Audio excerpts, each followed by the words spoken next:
Anyway, welcome back to the Where Heartbreak Feels Good podcast. We're back finally for our very first episode of what we watch in a month. This time we're covering January and February because we kind of took a bit of a hiatus.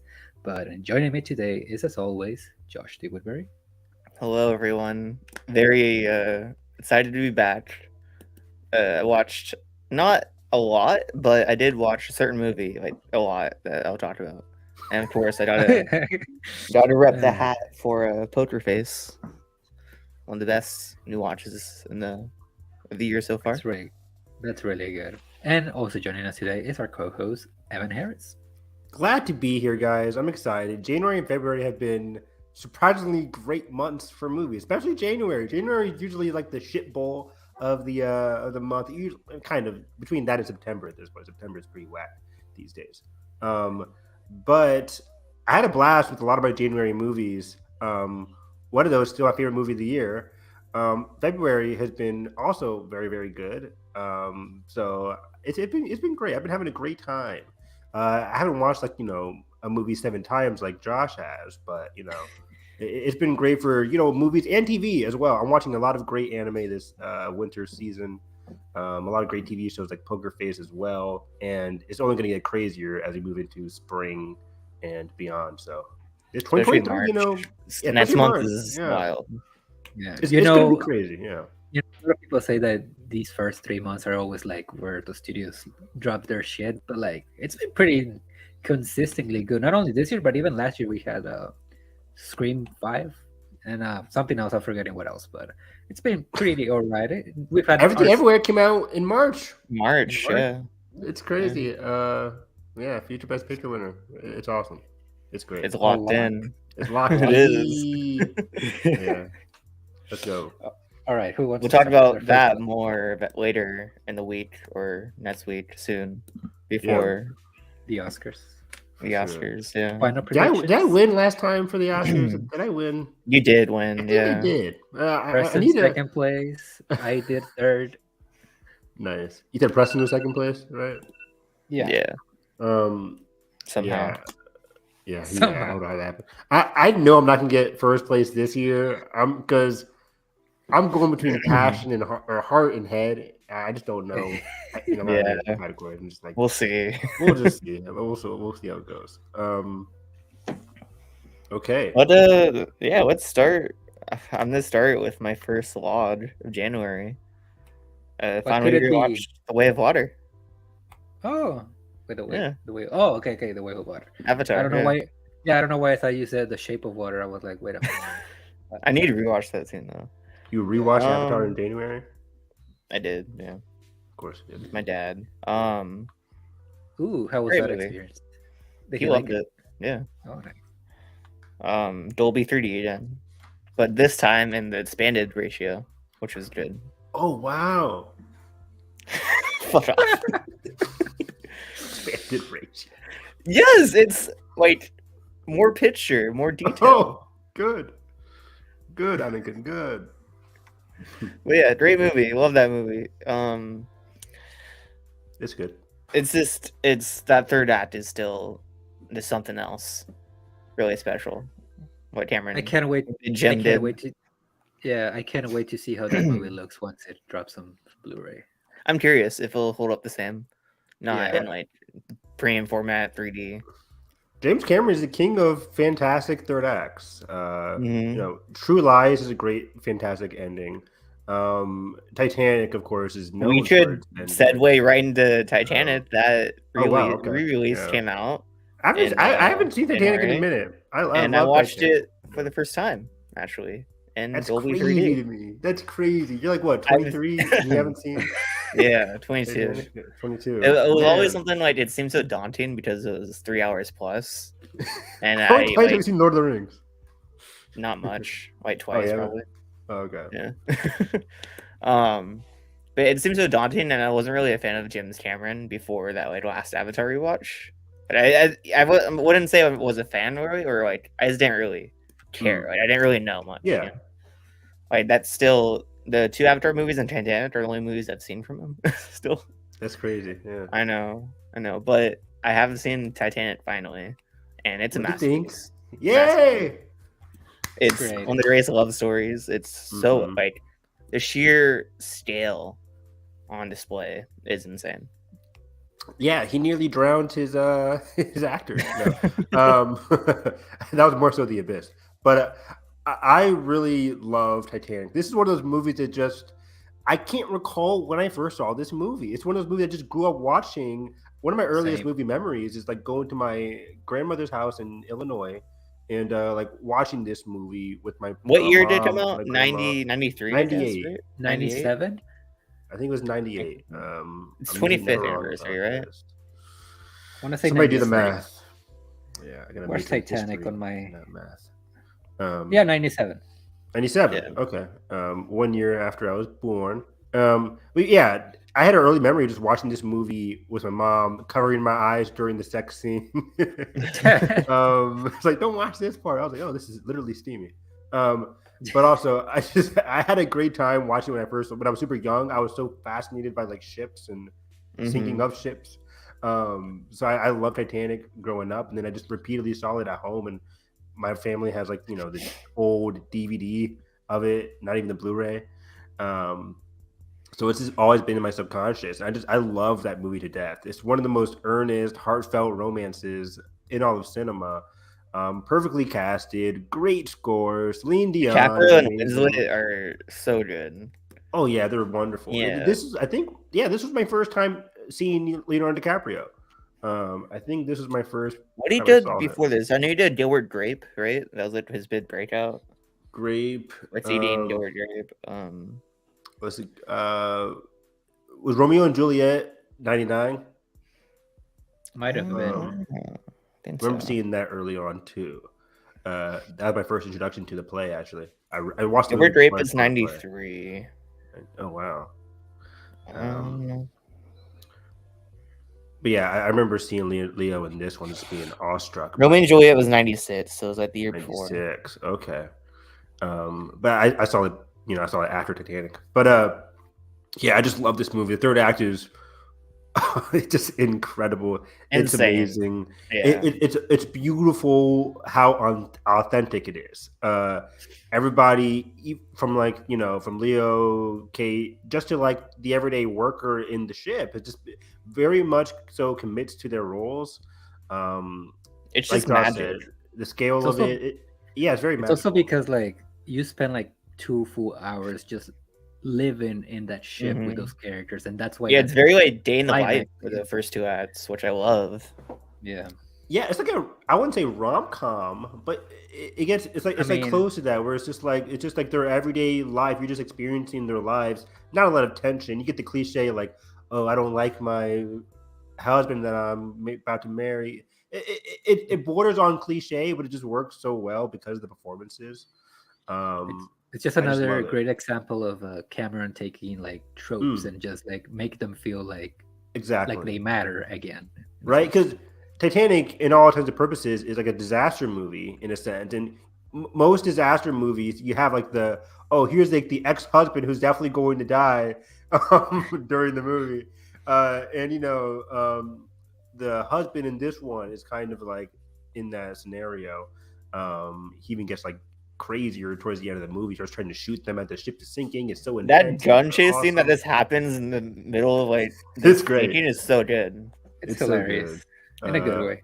Yeah, I just love this movie so much. Like seeing the iceberg, Just hit the side tension of the that's ship. building in that whole like third act is incredible. Yeah, man, I love this movie. I really need to rewatch it because I'm talking And about I it more. didn't know going in that there was like it played with time where like it started in the future. Yeah, With her old and like Present day, them finding their relics and stuff, and the Bill way Paxton, right? and the way they play with the editing there throughout the film is incredible. Mm-hmm. Like the shot where it goes under the wreckage and it cuts from the like I'm flying moment, like them on the edge of the ship, to the wreckage, and there's that transitional shot. Yeah, It's so good. I was trying to find it. it's really good. Yeah, didn't James like use actual footage of him at the remains of the Titanic in that shot as well? So yeah, I love this movie. It's really good. Really, really Yeah, good. it's one of those It's, movies like, that kept like just like on insane. repeat Mhm. growing up. That shot is so good. That's perfect. Yeah. But yeah, this is also again, this is my favorite James Cameron movie. It's close. It's between this and Aliens. I don't It is his know. best. No, no, no. I think it's his best made movie. I'm drunk. I'm drunk. It's T2, Titanic, Then Avatar, right?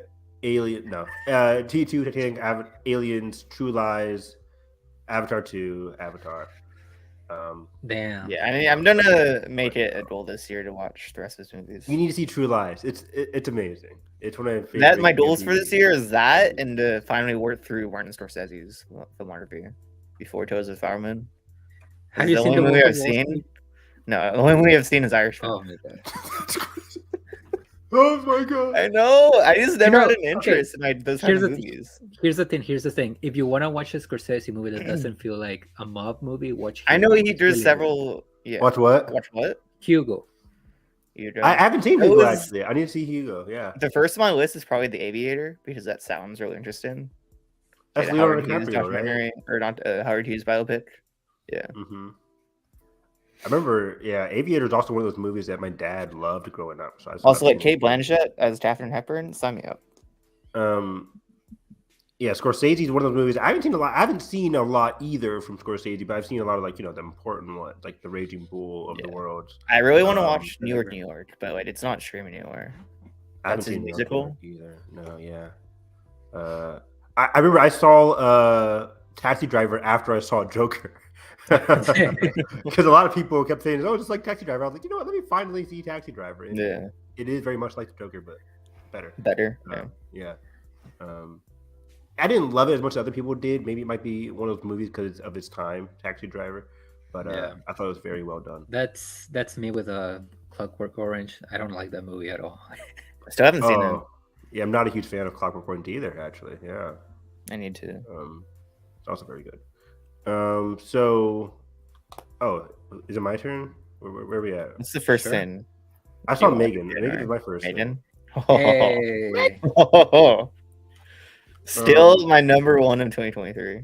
Wow, Really? number one. I've only Oh, seen 5 shit. movies, but yeah, it's my number one. Over Knock at the Cabin?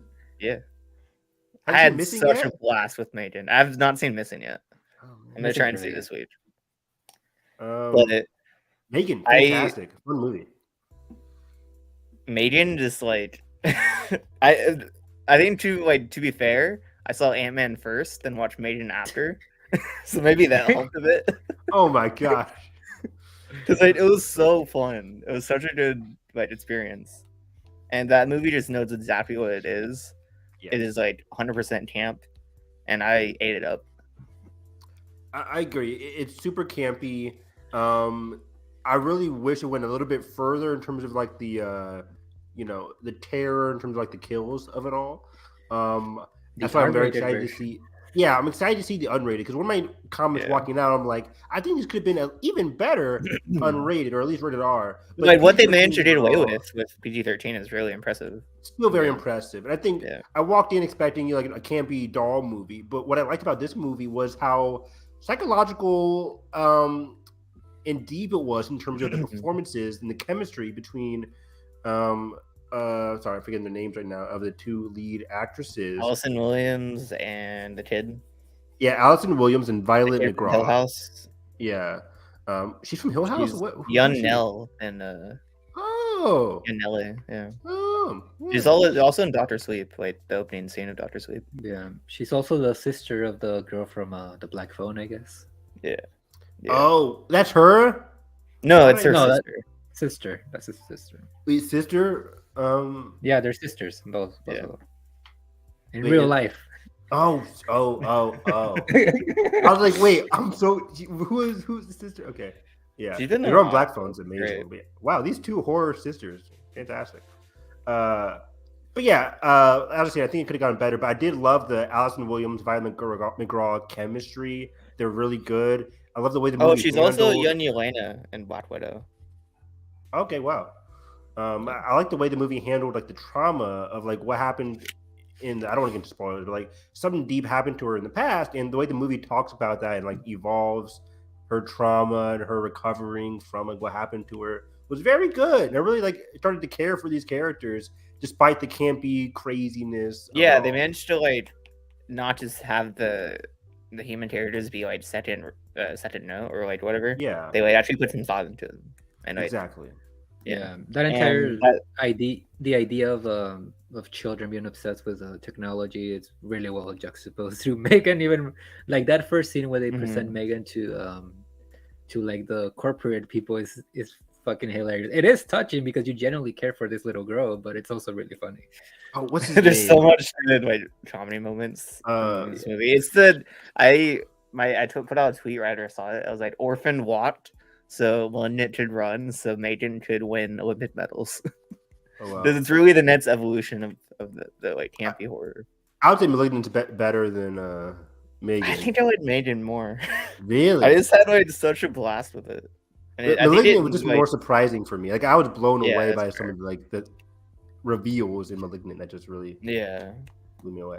But yeah, shout out to Ronnie Chang here, who played David in the movie, the CEO. He knew the assignment. Full He was camp. full camp. Can we Yeah. eat by tonight? The product's done. Like he was so into it and so aggressive and crazy. And yeah, one of the final scenes for him was just one of my favorite scenes of the year. It was Yeah, just- the it's- dance scene. Yeah, amazing. it's drop. amazing. His reaction, oh my god, I love that. And character so much. the titanium scene is early contender for best of the year. Oh yeah, for sure. It's amazing. So yeah, Megan was a blast. I had a great time, especially great in the theater too. Like in January in the theater, I like had a good like my theater was great too. same. People are like losing their minds, saying, "Oh hell no! Wow, like this is crazy!" Like it was a great time. Yeah. Was it still packed for you, Josh? Even though it was like a month Yeah, after? surprisingly, it was like I went like a month after. Yeah, Oh, that's good. Nice. Good. I First I was big win saying, for Universal, by the way. Yeah. Yeah, I was out of saying, many this year. So I far, was telling Trey in his podcast because he invited me Mile High Cinema. If you would Thanks for inviting me to Trey. It's fine. check them out. But like I was telling him, like even though I do wish we would have gotten the unrated version in theaters, it's kind of cool that there's like a PG-13 horror movie that's gonna be the introduction for a lot of young audiences, like their introduction to the genre. So Definitely, yeah. like, that's Good another point. reason why to like this movie. Yeah, my theater was like filled with a lot of teenagers too. Oh yeah, definitely. What All else did you guys? Let me go on my triad real quick. So let me set the tone, okay? As you may or may not know, me and Edgar went to Disney World in beginning of February. So I was in that mood. I was in the Disney mood. I was like, what can I watch? It was like the first week of January. So I settled Zootopia. on. I did watch Zootopia in the hotel. I'll get to that later. Ooh. I was like, I'm gonna rewatch Ratatouille. Then like I fell in love with that movie even more on that rewatch. Then like I stepped wanting to rewatch it. So I rewatched it and I rewatched it. And Like the then- same day or what? The next morning, the next night. Throughout the next like I watched it like 3 times in the same week. Then throughout the rest of the 2 months, I watched it a total of like 7 times. That's crazy. I just like I had a That's a blast. lot of pasta. That movie is Um, just so special. That's a lot of pasta. There's a lot of Ratatouille. Yeah, Yeah. it's such a special movie, and it just hits on everything you want in an animated movie. I know Evan disagrees. Does it? No! It's just the way it's shot, or just shot, is really interesting for animation, and what Brad Right. Bird does with that story is really good. Ratatouille commentary for Evan. Yes, Definitely. we got it. I mean, I love hating on Ratatouille. I don't hate the movie. It's perfectly fine. For me, it never stuck with me. Ever since I walked out of the theater as a kid, I'm just like, that was good. was That fun. third act is like Yeah. incredible. I think Yeah. it's so good with the monologue from the credit from guy. The critic Ego, guy, I remember that for sure. That was a good scene. Yeah, and like just Yeah. the whole ending of that movie is perfectly executed. Yeah. Linguini gets run over by a rat. Stampede. And we went on the Ratatouille ride at Disney World, and it's not good. I'll The say best it's part. pretty good. The best part of this month was Josh randomly tweeting about Disney rides. Yeah, missing Epcot. scrolling through my feed, I'm like, I've never heard of this ride, but Josh didn't like it, or Josh loved it. So Yeah, very it's interesting. the Guardians Cool. ride at Epcot. Incredible, fantastic. At your nose. I've It never is been to pretty good. Epcot. I really want to go. Epcot is the best. Yeah. Yeah, that's the one with like the gotta different countries and different foods or something like that, Yeah. right? Yeah, That's cool. gotta go to Norway. Yeah. Yeah, I would really want to go to Norway. Yeah, that sounds cool. Like, how many countries are there? Is it like There's like 10, I think, right? 10 or so? Yeah, I Eight? think so. 8 And to Norway's 10. one of the 10. Yeah, That's They each have their like it's like a big arc area like around the lagoon, Mm. and there's like each segment has its is dedicated to its own country, and Is it's very Japan expansive. there? Too. Yeah, That's cool. yeah, the Japan area is really cool. yeah. America is very Republican, and so. There's American flags everywhere. Oh no, Michael Bay would love it. That's awesome.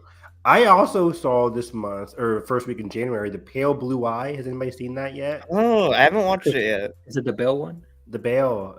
Yeah, I haven't seen it. Scott Cooper returns with Christian Bale. They What has he previously done worked before? on, oh crap. He did the one with Christian Bale in the woods with the Native American movie that I just really liked. Let me see if I can find it real quick. Hostiles or something like that. Hostiles. Yes, Hostiles. Yeah. He did Black Mass. He did Out of the Furnace. Crazy Heart. Black Mass. Okay. One of the Out of- one of the best trailers for a bad movie. Oh my god, the Black Mass trailer goes so hard. It's really It's- good. If Yeah. you could give an Oscar to trailers, that trailer would win the Oscar. Was it a for that. trailer? Yeah. Apparently, they're I- like the World Trailer Awards or something. He that did Black- Antlers too. That He Terry did do Russell Antlers. movie that Yeah. Del Toro produced that I wanted to see but I never ended up seeing. I never It's ended up okay. seeing it. Yeah, it's okay. Oh, It's I like love the Carrie. lesser ritual. I haven't seen Ritual either. I haven't seen it also. Oh. But I've seen Out of the Furnace. I really liked that one. Also with Christian Bale. Black Mass is meh. Hostiles is phenomenal. I think I haven't seen Antlers, but Pale Blue Eye was like marketed as Edgar Allan Poe psychological heard it's thriller in. mystery. I had a good time with it. However, I wasn't enjoying it for a lot of the movie. I thought it was very fine. Christian Bale is very good. The person who plays Edgar Allan Poe, from Harry Harry Melling. Potter, Harry Melling, fantastic. He stole the movie. There's a scene. That's where what he's I've heard. Yeah. There's a scene where he's like screaming about like books and his ideology about books and authors and intentions. And it's really good. He really steals the movie away from Christian Bale, I think. Even though Christian Bale, of course, is phenomenal, fantastic as well. But the movie as a whole, as a psychological thriller, and I'm a huge fan of the genre, it felt very, not cliche, but just samey to me. It didn't really bring anything new to it. I wasn't really diving into, or I wasn't really captivated by the mystery of it all until the ending. The ending really surprised me. There's a little bit twisty, kind of interesting ending that I did not see coming. That I was like, okay, this is going from a 2 to like a 3.5 for me, because it really blew me away. And I think the emotional journey of the movie really is executed very well at the end, even though I wasn't captivated the whole way through. And like the horror cinematography, the tone of it all was really nice as well. Production design was cool. I always loved like these old timey kind of thrillers in a sense, kind of like Prestige as well. So I had a good time with Pale Blue Eye. I would definitely recommend it still, just for like getting to that ending. But yeah, wasn't my favorite Scott Cooper. I think Hostiles is still like my favorite Scott Cooper movie. Hostiles is really good. What else did you guys see there?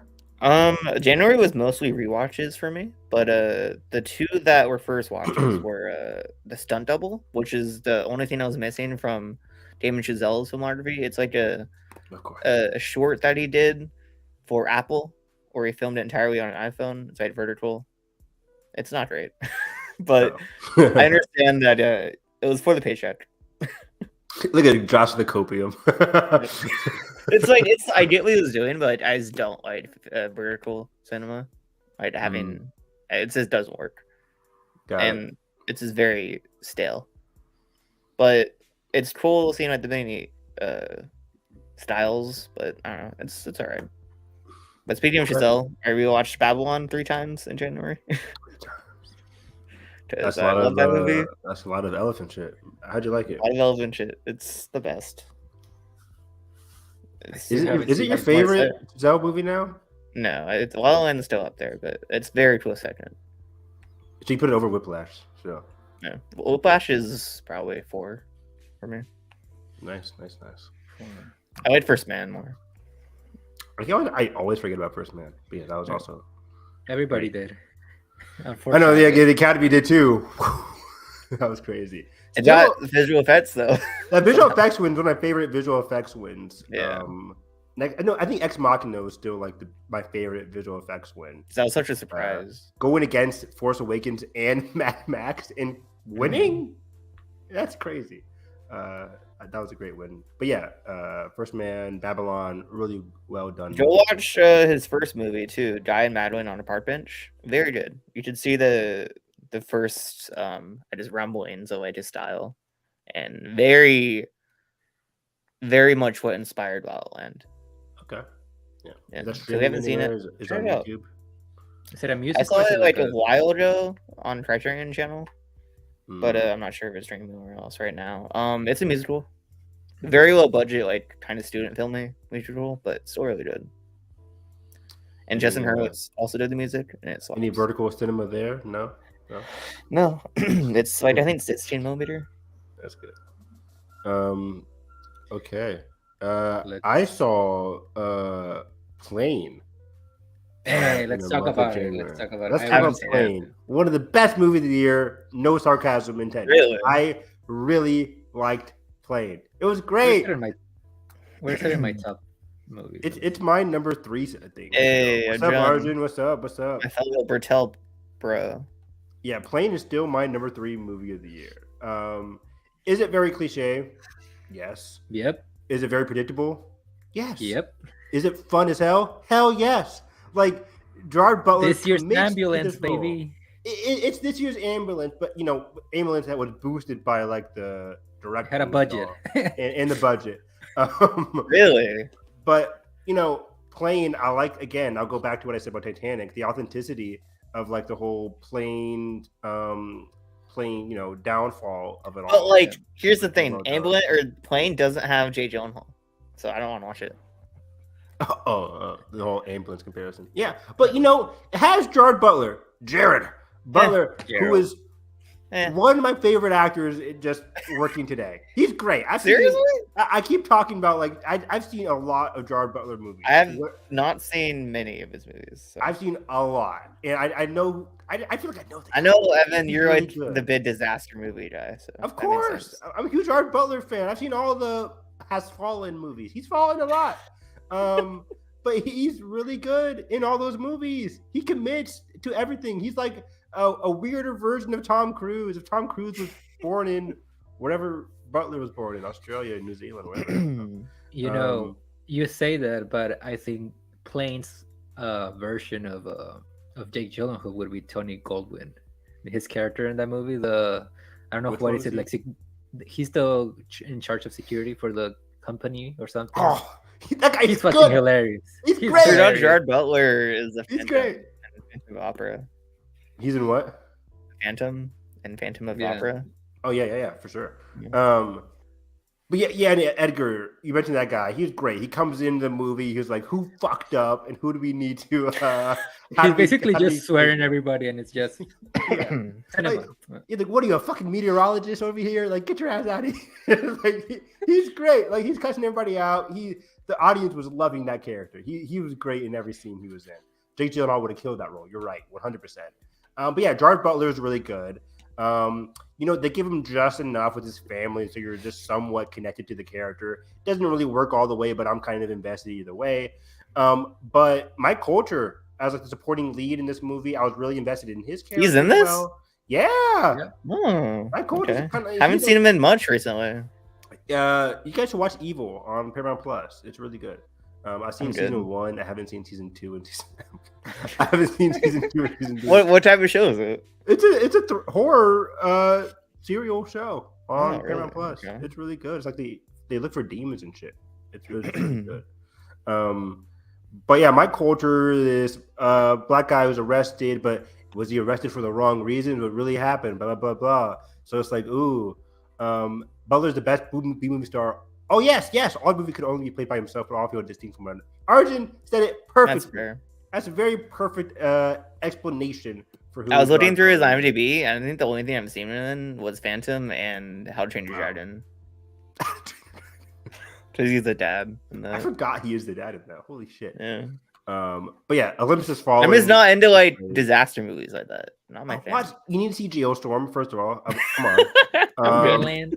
Greenland is really good. Thank you for the link, Edgar, as always. What's the recent Roland Emmerich one? Moonstorm that came out last year? Moonfall. Moonfall. My last movie of 2022. That was That was awful. Patrick Wilson though. That was Patrick Wilson. Oh, okay. Who was Maybe also watch very that. good. It's not great. Moonfall is just plain old bad. It's just bad. But yeah, Gerard Butler, I love the guy. He commits to everything, and I just love him. And again, the action in this movie really well done. There were some good hand-to-hand fights that I thought was really filmed very well. And then at the end, there's a great shootout on like this With the commandos. airstrip with the commandos. Oh, also, I mentioned this, but in a lot of these action movies, you get your exterior force who comes to save the day. Like, oh, the police are on their way, the SWAT team are on their way, blah blah blah. This time they they're hire some useless. people to help save them. And yet, in other movies, other TV shows, they're useless. They come in after the climatic fight scene. It's like, oh, here we are. But no, in this movie, they send in some guys. No spoilers, but they're badass. They're really good, and they actually have some great action sequences. They're believable as hell. I had a blast. They're great. This movie's just so much fun. There's So a much scene fun. with like I guess sort of kind of spoilers with a certain passenger once they get captured for the first time. That is honestly it Mm. kind of took me like back because I was like, oh shit, like this is actually getting kind of Yeah. serious for a second. But if I had to say anything actually negative about the movie is that there's no fucking way that plane is half empty on a New Year's. Yeah. No fucking way. It was like what, 10 people, 12 people? 10 people. Yeah. That's just like, there's no way that happens on any flight. Any Just flight for that people. matter. Yeah. Yeah. But there's only so many extras you can get on set. But yeah, Plane just, one of the movies that just have a smile on my face the entire time. And there's already a sequel in the works with my Coulter's character. And I'm like, you know what? I'll be there night one to see it. What the? Wow. Yeah. What is this? Thank you, Fanny, for a comment. Please Thank like you. That's interesting. I can't really tell what you're saying there, but I think you loved Ant-Man 3. There we go. But yeah, Plane is fantastic. So I would definitely recommend watching Plane. It's still my number 3 movie of the year. I just had a blast watching it. Yeah. What else do we have in I January? I rewatch a couple of movies, Sure, Oscar go ahead. movies or movies that I wish were like contenders for the Oscars. My first log was Nope, and I mean we already kind of discussed Nope in this Hey. podcast. Yeah. So the only thing that I'm gonna I say watched about it this that- month also. And we're gonna Yeah. watch it in January also. Yeah. Yeah, Oh, the nice. only thing that I'm gonna say about that movie is that I was actually genuinely surprised because I showed it to my family. That's why I rewatched it, They and I was liked it? genuinely yeah, they liked it, and that usually people like us, we have family, and they don't actually like quote unquote weird shit like that. I was surprised that they liked it. So yeah, that was My my dad biggest- did not like Nope at all. Yeah, he walked out of it with me, and he was just like, "Nah, that wasn't good, right?" I was like, "I loved it It's so good. Those last 30 minutes are just electric for sure." and so good. In the store, oh my god. How is it not nominated for? How the score not nominated? Oh my god! Visual effects, Sound. sound especially. Like, come Mm-hmm. Yeah. on. What else? I also rewatched, unfortunately. Well, I actually like this movie, but I say that because the fucking audio is atrocious. Tenet. Oh. Wow. Hadn't seen it since it came out back in theaters 2020, and Me neither. I don't fully get the movie. Like, I mean, I get it what it is, but like, there's things like with a Christopher Nolan movie, you kind of have to rewatch it and to fully get it. But like that's not my problem with the movie. That movie still sounds like trash on Blu-ray. Like, Damn. I remember watching Yeah, I it on watched IMAX. it. Go for it. I watched it for the first time on Blu-ray because I waited until it came out on Blu-ray, and yeah, it's not good. Yeah, Definitely needed subtitles. yeah. You would think that was like an issue, like a production issue because of COVID, and then we were trying to like rush it to get it into theaters, something like that. I don't know, but like that movie, like there's no reason why. Is it still messy when you guys like put headphones on and watch it? It's still very It's audiously. just fucking loud. It's just loud for Yeah. no reason. Hard to understand the dialogue.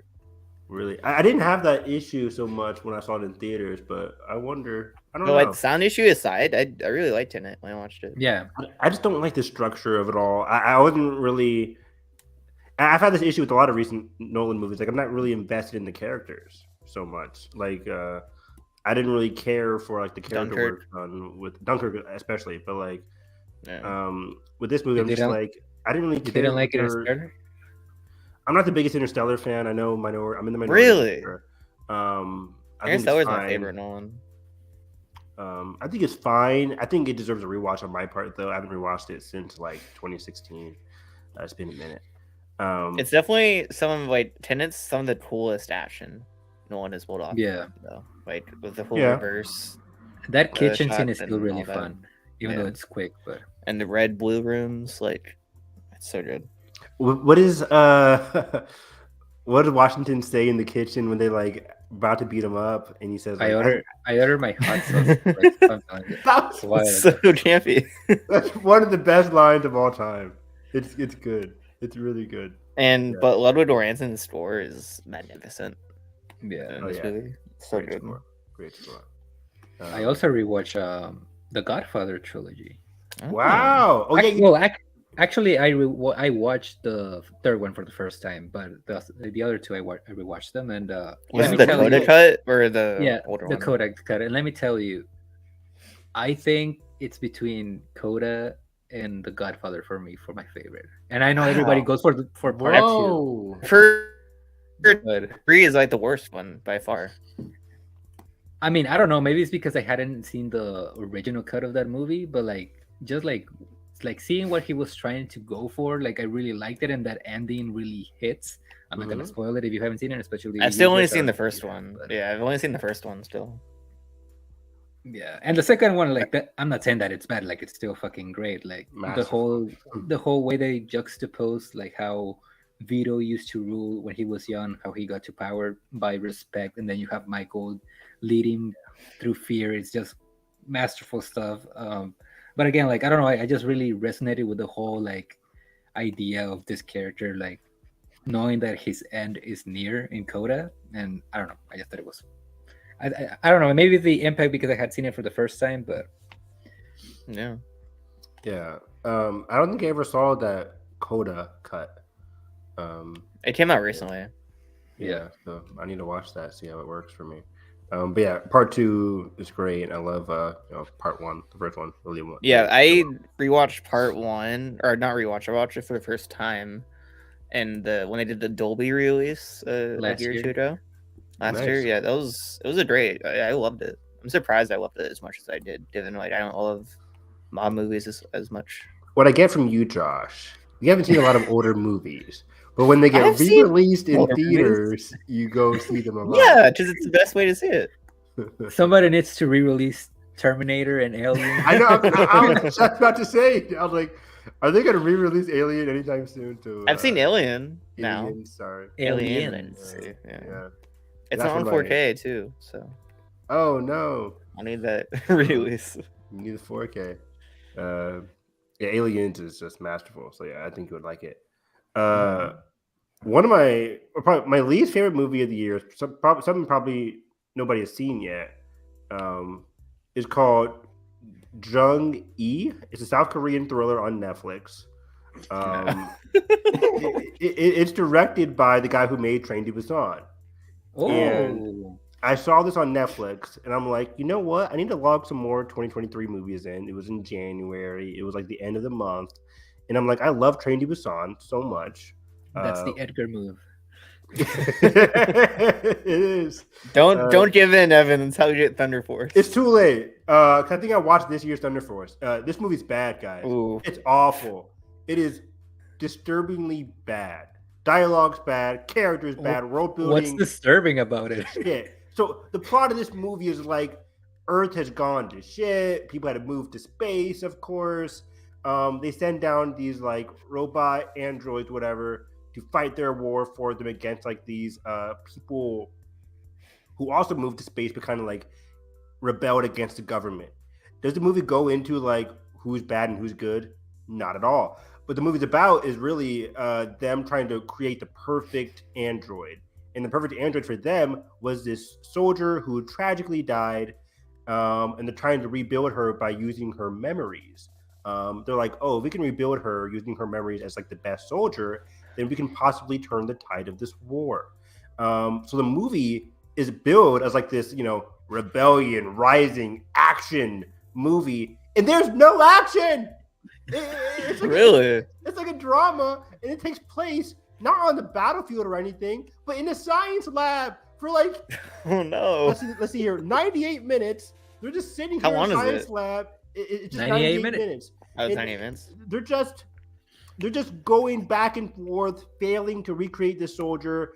Through her memories, we get some certain action sequences, but it's like one of those BS bullshit, just like, oh, it keeps failing. Oh, what's going on here? Oh, but one of the scientists is related to like the person they're trying to recreate. Oh no, it's like, and then they try to do like some who's real and who's not with the robots and stuff. It was messy. It had no theme. They tried to do some like some moral rebellious bullshit at the end. I literally clocked it. The last 5 minutes when shit hit the fan.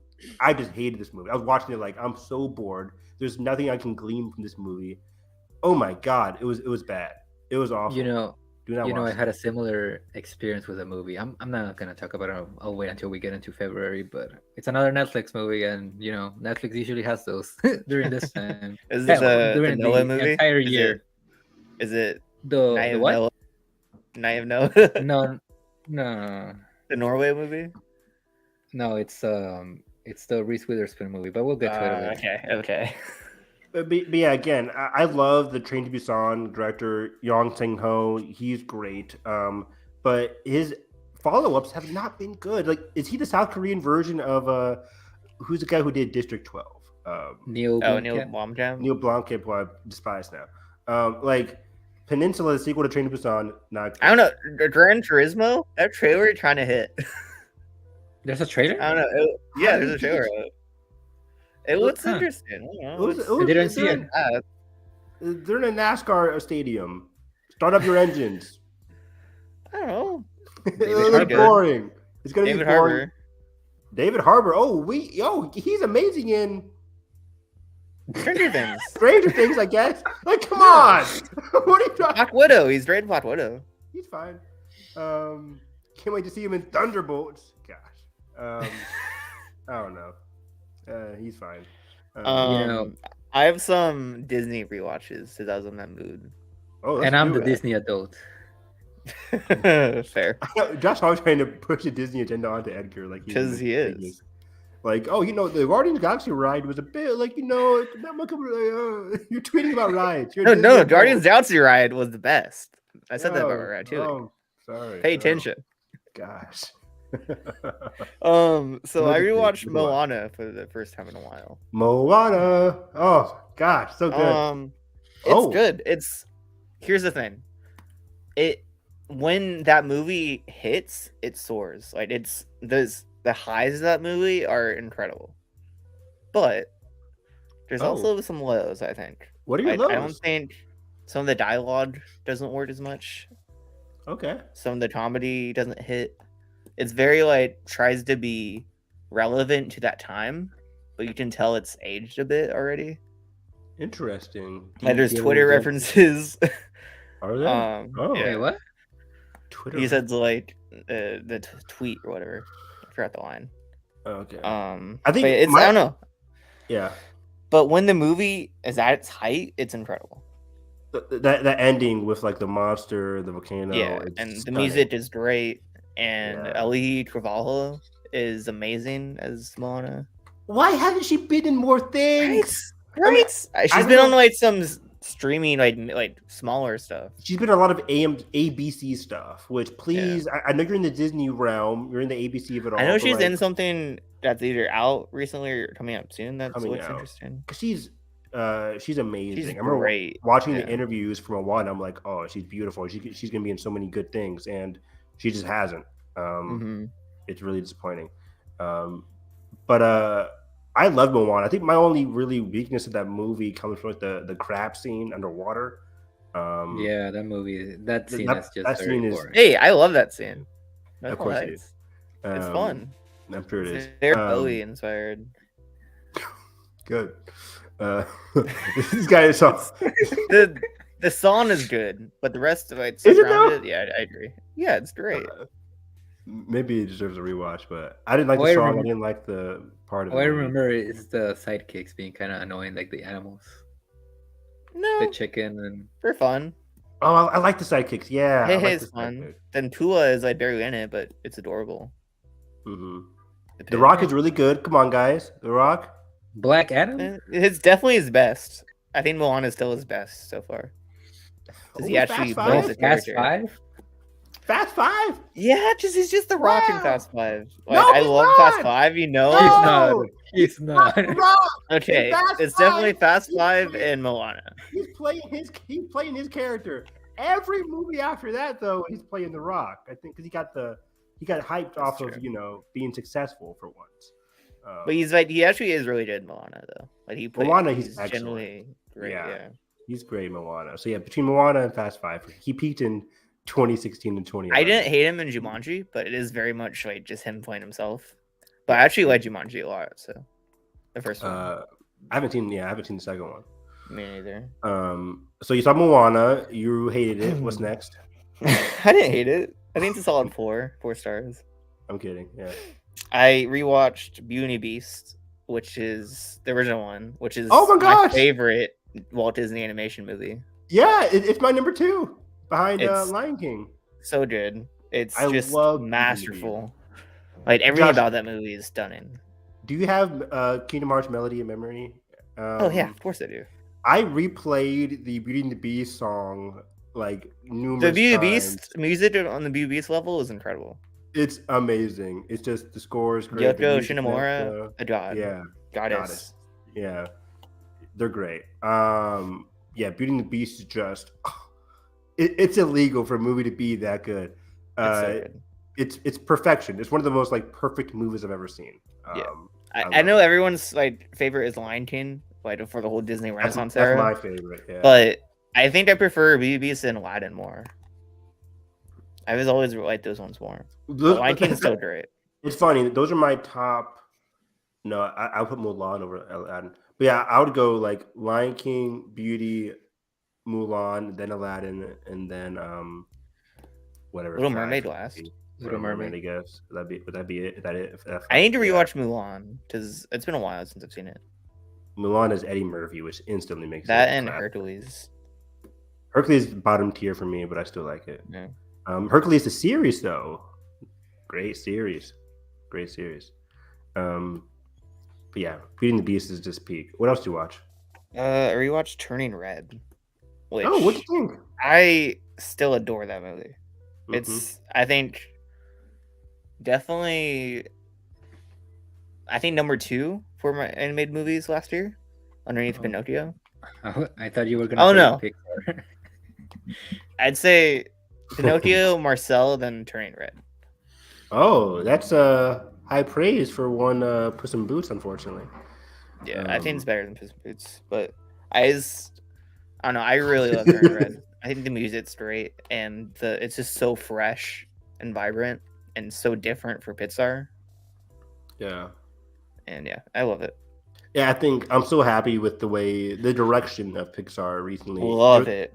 There was a So great. they're You read that article that came out from the P. Doctor one. Yeah, Doctor one. What a everything he's fantastic doing article. at Pixar is Yeah. so like ever since the John Lasseter thing happened and he came into control, I did such the best decision they could have made. It's yeah, for sure. It was such a heartwarming article because they're talking about like how he himself isn't making that many movies, but Yeah, and he's giving a lot of elevation to a lot of these younger, newer creatives at Pixar. diversifying like their lineup, their like artists. Yeah, For sure. And he had some great things to say about Turning Red. He was very honest with some of the criticisms of Lightyear in terms of like I yeah. think just they went too deep into the science fiction of it all, and didn't really connect with the audiences in that way. I thought it was a very honest It was reaction. a great read, and Pete Docter has Um, always been one of my favorite directors. Period. Like for his sure. Pixar movies are my favorites. Like Monsters Inc., Up, Soul. 2 out of 3 of those Love are good. him as a director. Fuck off. Best 2 out of 3. It's good. Up is Inside disaster. Out, fine. Inside Out's great. Yeah, and he appropriately hyped up like the recent sequels that were announced last month. He said with- something like very different and surprising for Toy Story 5, which So gets which me I interested. believe people are upset about it. I'm also like, I don't need it, of course, but 1 through 4, very See, great like, movies. I said right? that for 4, and I ended up really loving 4. Like, Exactly. So Yeah. I can't really say like, oh, don't do this because the rest have been bad. The rest have been amazing. Like 4 from is my A number pluses 2 of the to whole A. series. Like, I love that movie. Yeah, 4 is really good. So I'm like, I have high praise. Hopefully, if they say they have something new to tell and good, I'll take them at their word because. And I don't think Lightyear is like a bad movie. I think it's like kind No. of average and I not. think Should have been fine. its It's own still thing. good though. Yeah, it shouldn't have been connected to Toy Story. That's the main problem. Yeah, and I think in general the tone of it all wasn't. It's very generic. It was hard for younger kids to connect with the movie. Yeah. I tried showing my cousins it; they just didn't like it. And Yeah. like, it's very hard for younger generation to connect with Lightyear. I mean, I think us as adults can appreciate what they're going for it, but like, yeah, it was a swing. The I first liked it, though. first 23 minutes of Lightyear is genuinely really good. Really, especially the Yeah. whole time dilation Mhm. stuff, like it's Yeah. heartbreaking. Yeah. That should have been the movie, the whole movie. Exactly. Yeah. Mhm. Then just like transformed into like this generic sci-fi, which is still fun, but Yeah. kind of like lost the promise of that first. I kind of compare it to my reaction to Wolverine, the Wolverine, where it's I like like the Wolverine a lot. the first 2/3 are like really good. I like that tone of it all, but then it goes to like cliche action movie at the end That's with fair. the fast battle. I'm like The studio notes start Yeah. to come out. Yeah. not saying that there were studio notes for Lightyear, but just felt like the twists of it all didn't really work for me at the end of Lightyear, and it's like stick with what you were doing in the first 2/3 of your movie. Yeah. But yeah, Lightyear solid, great stuff. What else did you watch, Disney wise? It's animation, but it's not Disney. I rewatched Marcel. Still a phenomenal movie. Love that Didn't movie. you say rewatch Zootopia? I rewatched Zootopia. It's good. Solid 4 stars. I rescind my statement earlier. Oh, do you? You Really? I just like it's good. I don't adore Zootopia. It will always be one of my favorite movie going I experiences. used to, but for- kind of hasn't aged the best for me. Not for that, but just in general. Like, You don't like Shakira now? I know, right? I don't know. It's just I don't know. We'll see. I'm excited Maybe- for what they do in the sequel. Maybe because I'm a huge I'm a huge cops Furry? and robbers thriller mystery. I'm a huge Jason Bateman fan. I've seen Jason Bateman in nearly everything. So I loved his performance as the fox in the movie, and the chemistry with the what's the bunny Hops was really good. The mystery is really good. Great like comedy for adults and children. Yeah, Zootopia. I cannot wait for the sequel. I'm like chomping at the bit. And just to finish out January real quick, we watched Top Gun. Great movie still. Peak number 1 of the year for sure. Nah. Best, it can still win Best Picture. No. Yeah. And one of the only first watches was I finally watched Women Talking in January. Oh. Women are talking. Yes. Women are Women are talking. talking. They are. What can I say? It's like maybe one of the best ensemble pieces I've seen.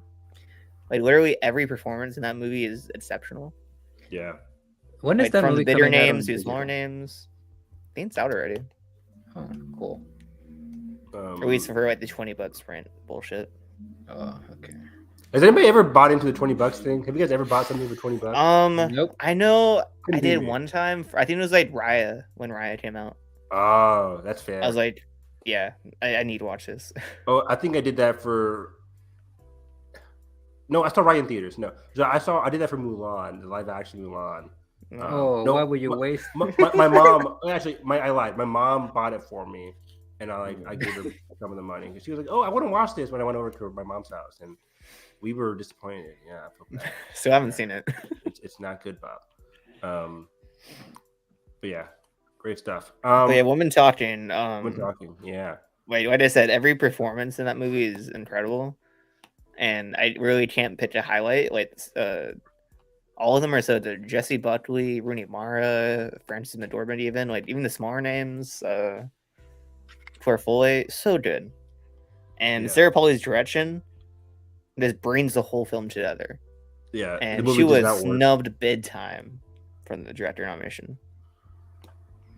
It's unfortunate. This year had such great directors. Who would you take out? I guess Triangle 7. Who made it? It was Ruben Östlund. I'll take out Östlund. Ruben Östlund, Östlund, whatever his name is. Yeah. I really loved her direction, and I liked how each character got their time to shine, and their plight was very well written and believable for each and every one. Whether you agreed or disagreed, they explained it in a way that you really were invested in their cause.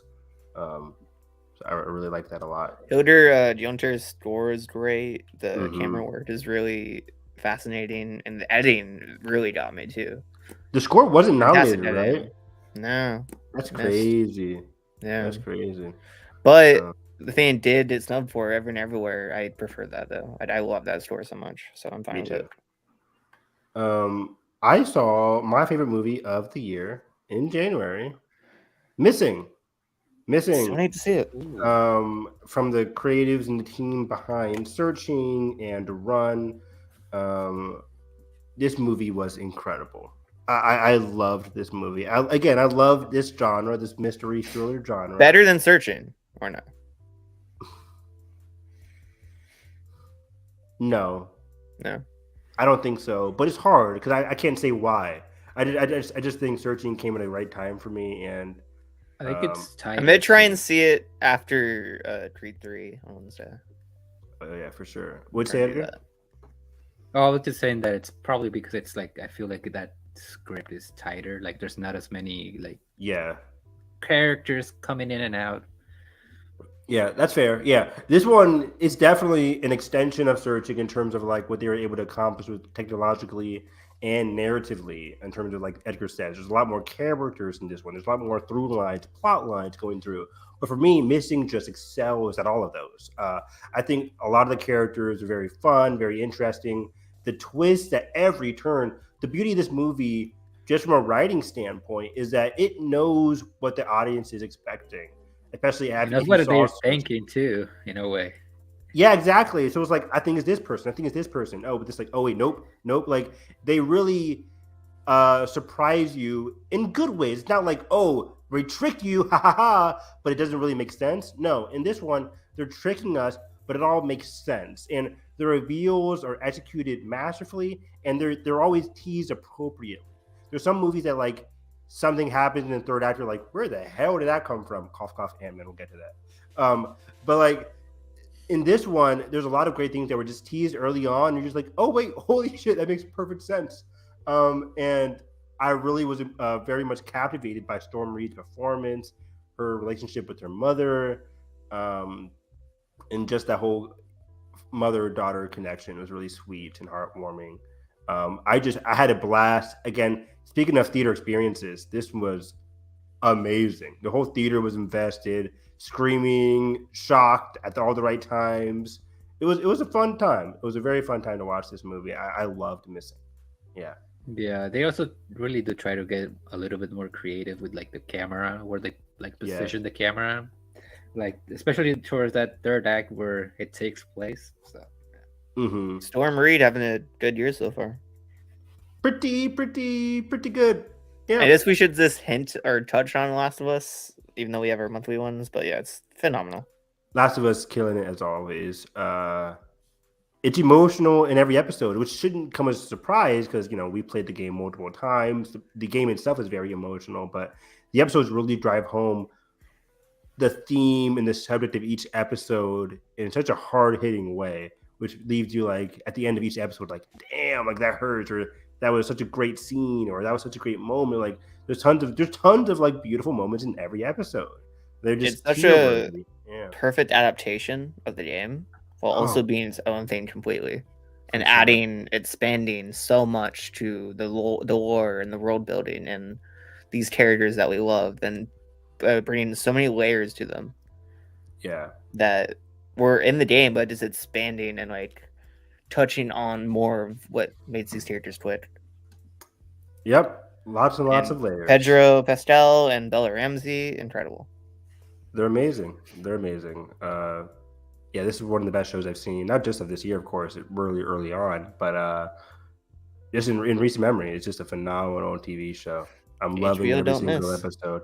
Yeah, HBO don't miss. As soon as they got bought by HBO, I was like, we're in good hands. And Yeah, they're and definitely Neil's in good hands. a huge part of it. Neil Craig Mazin has just been really blowing my mind in terms of his Yeah. thought process in every episode.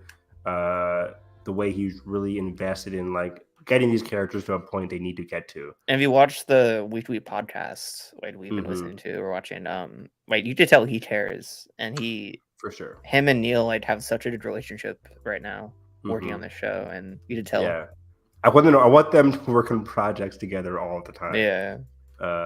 It's great. Bring Craig for part 3. I was about to say that. Yeah, bring him in the writers' room for part 3. Bring him in the writers' room for part 3. I'm 1,000. If they are making a part 3, which I kind of think they are, They have to be. probably years and years and years from now, though.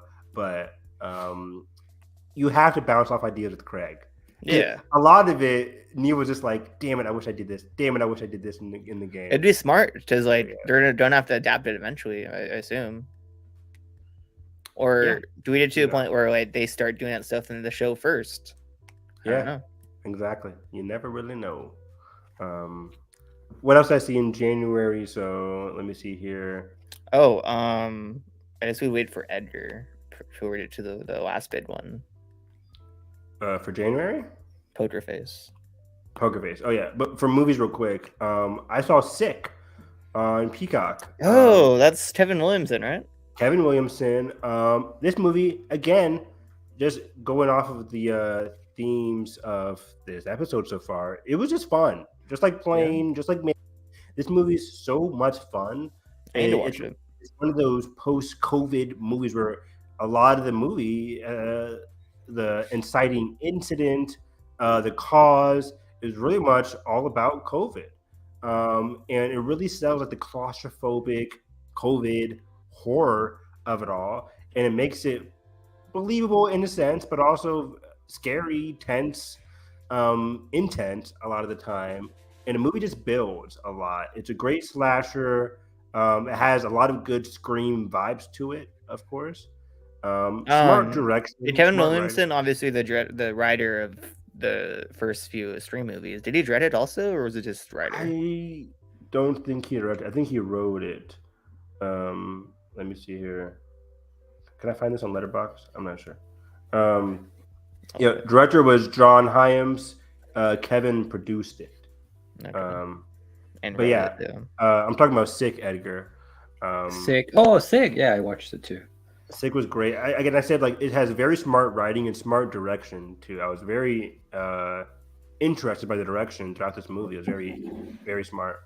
And great performances from the two main leads. Yeah, I think for me the highlight of that movie is definitely the third act. Once like the whole, I don't want to say like mystery is uncovered, but like when you can finally see who's the people behind all of these murders. And does it have like very similar vibes to Scream, like horror comedy? Yes, it's the same writer who wrote Scream. So yeah. It definitely has a horror comedy in a sense, but it's not full comedy. Like Scream's not a full like hilarious series, but it just has a lot of funny moments. No, I wouldn't say Scream. I'd say Scream's a comedy. It's a satire for sure. It's horror comedy for sure. Really? Yeah. Anyway, don't know you Especially can about really that first tell. one. It I don't definitely know, is. Bob. Yeah. I don't know. You can tell Bob. this movie It is like, totally is horror comedy. I don't know, Bob. Yeah. Edgar, right? You're with me. yeah, it is. Yeah. Yeah. Okay. It totally is. Okay. It's literally like I mean, I'm making not fun of laughing itself. my. Yeah, sure, but I'm not laughing my butt off at Scream movies a lot. no, of the you're time. not like, but it's supposed to be like horror comedy satire, like camp. Sure, Yeah, it's satire. It's campy. I would say it's comedy, Okay. right? Like I think Megan's Disagree. more so like a horror Disagree. comedy. You're Okay. telling me the Ryan Johnson joke didn't get you? Stream It is was the great. original like maiden or orphan or whatnot. In a sense, yeah. Yeah. Okay. You're selling me on it a little bit. Yeah, it's totally a horror comedy. What are you talking about? That's the whole shit. Yeah, I Do know, you but never like, remember how the villains die in the first movie? Yeah. Remember fucking Matthew Lillard? Like it's okay, totally you're a right. comedy. You're right. Yeah, yeah. It doesn't take itself too seriously. Yeah, you're right. Yeah. Okay. You win this round. Anyway, the tagline of Sick is if you have to scream, cover your mouth. And Oh, scream that's is the great. highlight. That's a That's great good. tagline. Holy shit. I need to watch it. It's on? Was it Peacock? Peacock. Peacock. Peacock's like it's getting there. It's getting high up there for me. Yeah. I still don't like their UI. It's not the best, but the fact that they have like Very messy. they bring all their movies to streaming like what 45 days after is very nice. Where the hell is Puss in Boots? Come on. Hurry up. I Should know, be there right? soon. Where's Fablemans? That's what I'm waiting for. Me too. I still didn't watch the first 10 minutes of Fable. Me too. I missed the first 10 minutes. Get into the movies late. Yay! Yay. Yay. All right. So any last stuff from January, Andrew? I do. A movie that a lot of people, especially Twitter, was talking about, and I was like, okay, I need to watch this. Oh, And I I know did, this and one. Skinamarink. Yeah. Oh, I haven't seen this. What Haven't were seen your it yet. thoughts? It's very experimental. Not a lot is going on, and I think that's kind of the point. Like, it's trying to like really be immersive, like trying to immerse you into like the experience of being a child again, being alone in your house in the dark.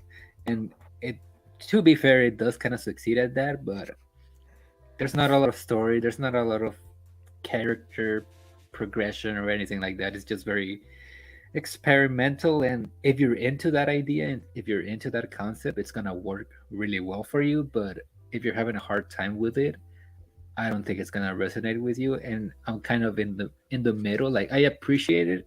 I appreciate that it exists. I appreciate it for what it is, but it's not something that I would like go out and try to like seek out to rewatch it or something like that, or even show it to somebody else. Is it like a just vibes kind of movie? It's very, very vibey. Like, you never see the Evan face would of hate this anybody. movie. I Yeah, assume. you would hate this Oh movie. You would hate no! Oh this. no! I You was never see the interested. face. You never see the face of anybody in the movie, like any of the actors. It's just like Really? trying to, yeah, like it's just like the whole apartment, the house that they're in, for like the entire like what's the runtime, 100 minutes. Is So, it Yeah, like a more horror-y The Humans from 2 years ago? I Like, mean, I remember that didn't. movie? Yeah, I Did you didn't watch really the like the movie? humans. I liked it. What I makes would it What we're say- saying, the same vibes. What makes this What was- movie horror? Like, what's the? Is there a monster in the movie, or what's going on? There's, Is that a I mean, the spoiler? movie. Yeah, no. The movie implies that there's something in the movie. So the premise of the movie is that there's two Don't say too children much. who wake I up. want to in- watch this. It's the fucking synopsis, bro. I'm not telling you. Give me anything. the synopsis. Okay, yeah. I'm just don't go further than that. Okay, so two children wake up in the middle of the night to find their father is missing, and all the windows and doors in their home have vanished. So it's like it's kind of like, again, it's very experimental, but like Okay. because of the movie is shot like in this old VHS kind of style, like you can barely see anything, which again it's trying to add to the idea that you're like a kid, like being scared of the dark, which again it does succeed in that aspect. But Did you I don't know. watch We're All Going to the World's Fair? No. No, okay. It seems similar to that. Yeah. But yeah, it's very vibey. There's not really much going on. I will say that like Kyle Edward Bell, which is the director, really good, solid directorial debut. It's on Shudder, right? Yeah, it's on Shutter, and Okay. I just excited. I'm honestly excited to see what he does next. I just hope it's more. I don't want to say conventional, but like I don't know, something like you can actually invest yourself from a story and Yeah. character perspective. What are the prices for Shutter? Do we know? I think like they have a bunch of deals on Amazon where you get like I think it's 2 $5 months if you for get it through $1. Amazon. Yeah, $1 or something like that. $1 Really? for like 2 I think it's months. between. Yeah. It's between Okay. 2 or 5. something Prime like has that. all those like channel deals sometimes, or did it like 6 months for $1 a month for like Epits or Stars or something. They have it for Shutter too sometimes. So I can go on Amazon Prime Video on the app and then just scroll and look for Shutter. Yeah. Okay. Well, I didn't know that. Also, another movie that Evan would hate, Infinity Pool. Oh, I yeah, need to I watch really this. like- I need to watch I- this. I really like this movie. It's my second of the I year. can't wait. It's disgusting. It's gruesome. It's very fucked up, but it's really well done. And Mia Goth again, incredible. She's honestly, she's very funny in this movie. Just as funny as she is. I've seen that one clip quite a lot, and yeah, I need to watch this Yeah. movie. And Alexander Skarsgård again, like it's definitely more. I want to say character focused, like it's a much quieter performance than what he did in The Northman, but it's very physical too, especially because again, I don't want to say too much, but there's something that's happening in this country that they are that is kind of freaky, and he kind of, again, I don't want to say too much, but like he's just like having a lot of fun like playing that type of character, and the physicality that he brings is just very great. I really enjoyed Brandon Cronenberg's previous movie, Possessor. Haven't seen it. You haven't seen Need it? to It's so good. Yeah, I'm excited to see what he does here eventually. Yeah. Also, like, I think for me the first half of this movie works better than the second, but I still really appreciate it, and I think that ending really works very well. And what else? Let me see. I watched Baby Ruby, that movie with Kit Harington. Solid. The what? Baby Ruby Never heard of it. came out like I guess last year, like at a film festival or whatever. It came out on VOD. Oh, did any of you do Sundance? no. Nah, Nope. I skipped this year. Yeah. I tried Everybody's to at the broke. last minute when I saw like great reviews for movies like Fair Play and stuff like Yeah. that, but the tickets went by so fast it was impossible. So Yeah. that's about it. Anyway, Baby Ruby. solid. February. Do we guys And look now? finally, before we go into, Oh. do you want to talk about Shotgun Wedding? You saw that movie? You watched it? Yeah. Wow. Was Couldn't it be me. Couldn't be bad? me. I mean, honestly, it's kind of like this year's. I mean, you guys go for it. You kind of We cut out. cut there, out. Alexia. What was it? Oh, Oh, What'd you say? wait, This year's what? no, I was saying that it's kind of like this year's Lost City. Oh, I'm gonna hate Oh. it then. I'm Lost gonna hate City. it. Lost City, worst movie of no, it's not the worst, but it's bad. it's not great. Okay. How so can people enjoy that movie? How can people Yeah. enjoy Lost City? It's so aggressively mediocre. I mean, So bad. it's not great, but I had a fun It's time so with it. boring. I almost I fell wouldn't- asleep in a theater, and I never do that. Wow. I wouldn't say. I mean, Lost City isn't great, but I had a fun time watching it. Shotgun Wedding just looks a lot more egregious and just bad, more so than Lost City. Like at least Lost City had like an adventure feels- vibe to it. That trailer was fun. The reveal, though, that was watching that trailer, not knowing what the movie was, that was fun. fun. Yeah, But not to watch the movie. can be me. Nobody had a shotgun to your face or anything, Edgar. I mean, at least it Thank has you. Jennifer Coolidge. It does. It does. Yeah, Oh, okay. Oh. Which is pretty funny for what it's worth. Yeah. For what it's worth. Is Edgar selling me on Shotgun Wedding? Hello? Jennifer Lopez too, right? Of course. Yeah. It definitely has a Netflix vibe to it, but obviously it's Amazon Prime. Poor Netflix. Okay, February. What did we watch? My first watch, not counting Ratatouille, was on the plane to Florida. I decided I'm in the Babylon mood. I've never seen this movie. Let's finally watch Singing in the Rain. Oh, you haven't watched Singing in the Rain before? No, first time. Wow. What'd you think? Incredible. Masterpiece. Loved I did. it, yeah. I did the hype. Yep. I did it. I did the hype, the 50, 60, 70, 80 year hype. Yeah. It's great.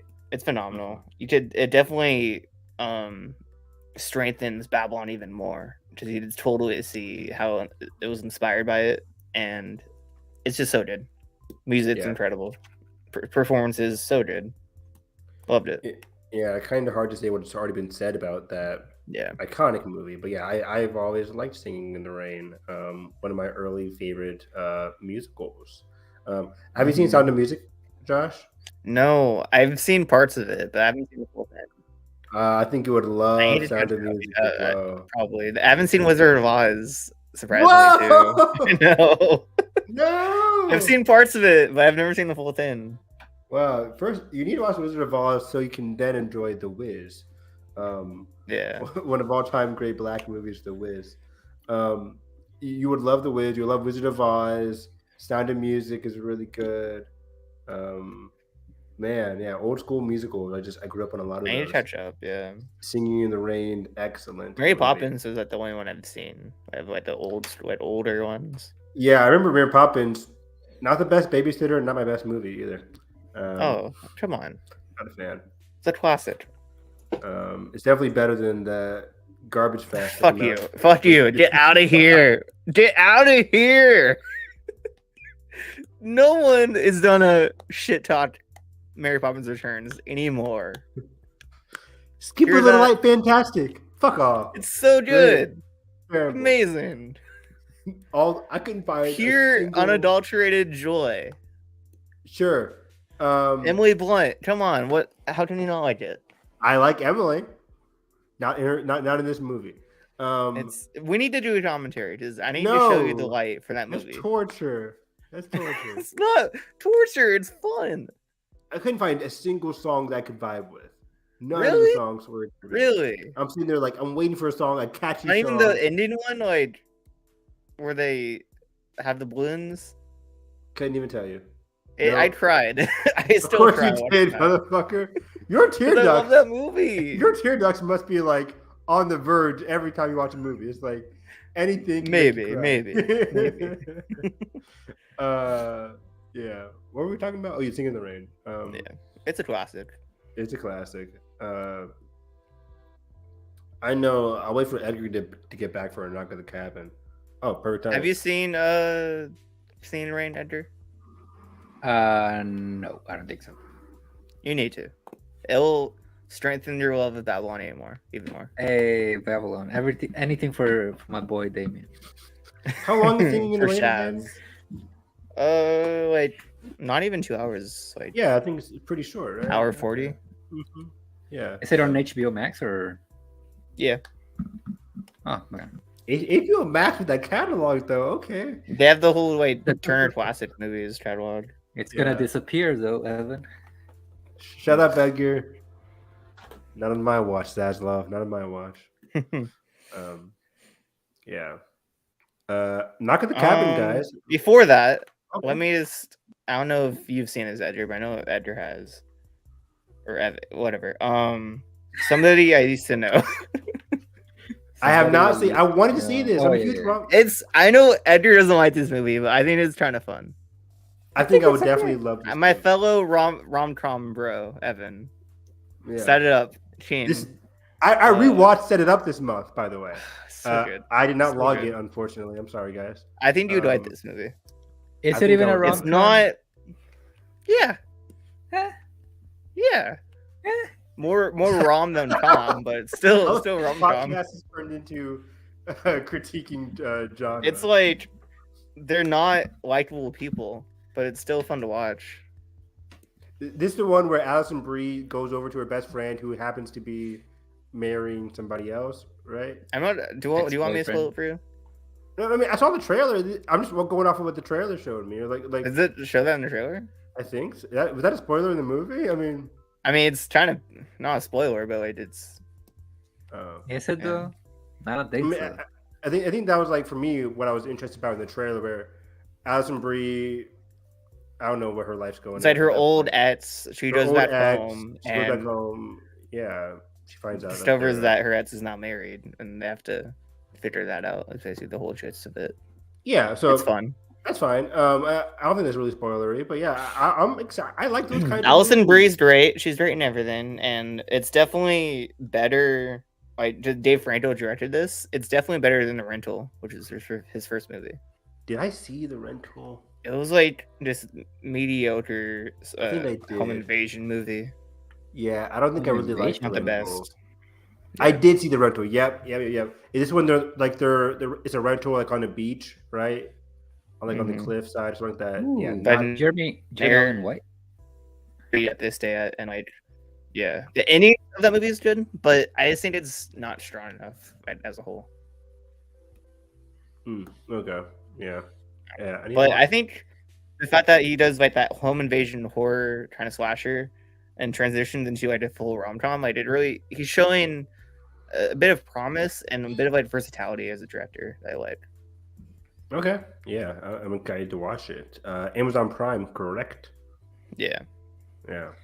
You want to And talk like, about? you gotta love the reunion between Alison Brie and Danny Pudi from Community. Oh yeah, he was barely in the movie though. He was good. He was barely in it, but it was good. I still never seen I never got into the Community hype. It's great. Me neither. I watched it over COVID for the first time, and it's so cool. good. Didn't you also watch Parks and Rec during COVID? No. No, you didn't. Oh. You been watched the Parks and Rec, or you haven't watched Parks? I've never seen it. Oh, who was I talking to that watched Parks and Rec? Anyways, Nathan, maybe probably Nathan. Carson. Oh. Yeah, one of those kids. What do you guys think about Knock at the Cabin? Great. I liked it. I didn't love it. I do appreciate how different of a movie this was from M. Night's other movies. I think I liked it about as much as I liked Old. They're both just fine for me. See, I loved that he like kind of he doesn't focus as much on being twisty, and just like really focuses on being a very solid thriller with a lot of tension. It's an emotional thriller. It's very tense. But it's tense, I think, because you're expecting a lot to happen that doesn't end up happening. But it's still tense. So I wonder how it'll work on a rewatch for me. I kind of liked how it just like wasn't really a twist. Not to spoil, but like the ending, how it played out, I loved it. It plays out not how you expect, but in an interesting way. It's still surprising. Like kind of how you expect. Like, yeah, it's very surprising. Straightforward. Yeah, because of how straightforward it is. But I think that works to the benefit of the characters a lot. Ben Aldridge, huge great. highlight. Jonathan Groff, great as always. And I think this might be Dave Bautista's best. Easily his best. It's not easily, but he's great. I mean, I liked him in other movies. Other movies, he's not like the big lead, right? Glass Onion, he's fun in. Blade Runner, obviously. Blade Runner, he was amazing. If he was in the movie like for longer, I would say that's his best. But But here he's just like he does so much in this movie, puts like so much of himself into it, and so much heart and like the pain emotion that you can feel in that character. Mm-hmm. The movie does not work without Bautista. Without Bautista and the gravitas that he brings to that role. And the camera work is insane. Like it's Shyamalan, so of course it is, but it's great. M. Night's always good with the camera work. I agree. I think now that I'm talking about it, I think I liked it a little bit more than Old. It's miles. Here's the thing with Old. Yeah, That I one's- didn't love Old. I think Old has a great second act, but like once you I get to the didn't- ending, it's not great. I think. I didn't love the ending It's either, but I endless. didn't love this movie either. I think the pacing for me as a kind of a thriller, I don't think it's one of his most paced movies. I didn't I have think a it's lot. like Yeah, up there with Split of his like being his best. I don't. People kept Or saying I that- haven't. Okay, I haven't What? seen Signs. I haven't seen. I'm about to say it, yeah. His other Have you seen like- Unbreakable? I've seen Unbreakable, but I didn't love it. Oh yeah, just like Carson, they didn't like Unbreakable. It's Yeah. crazy. I like Split more. I don't think this is one of his best. I think this is just it's a solid effort from M. Night. I'm not saying I would have enjoyed it more because there wasn't a big twist, but I don't know. I just for me, I'm watching the movie. I was invested in the characters, but it just didn't leave that big emotional impact. It's a That's good fair. emotional thriller. I like the characters. I appreciate where it went. I think I just walked out being like, that was good. I wasn't really like floored by it as much as other people. It didn't hit me as much as Split or even The Visit. I like The Visit more than this.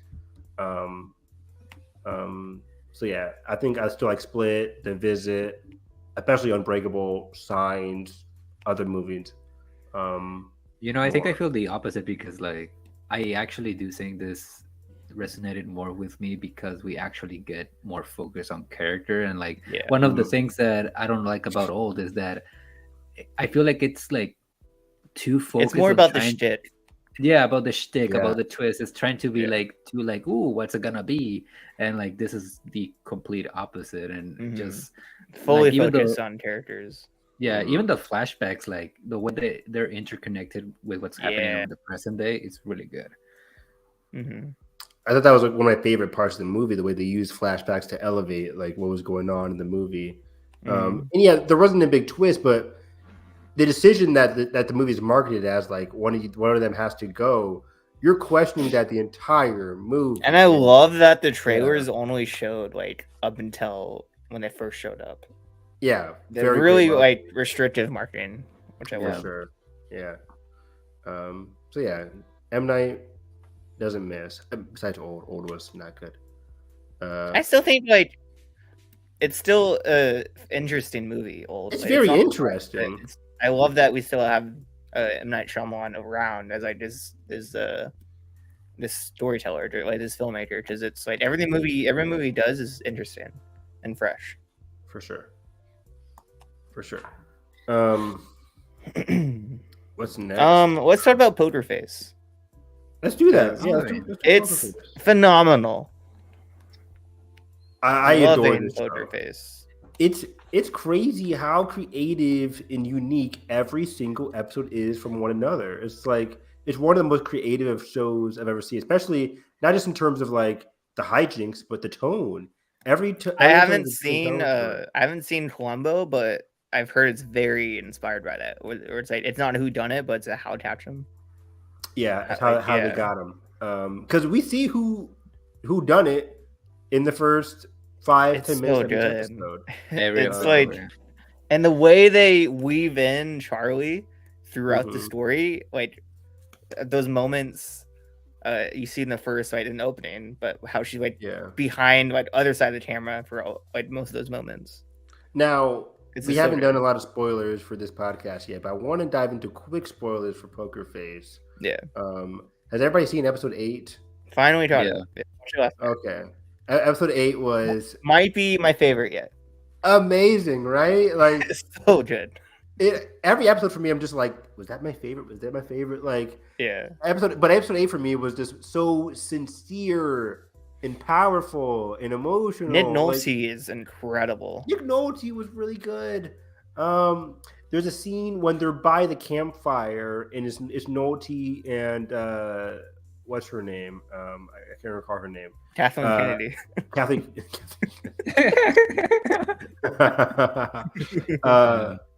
But when they're talking about like what happened in the past, it's just shot so well. Natasha Lyonne was director for this episode. She did a great job with this Great episode.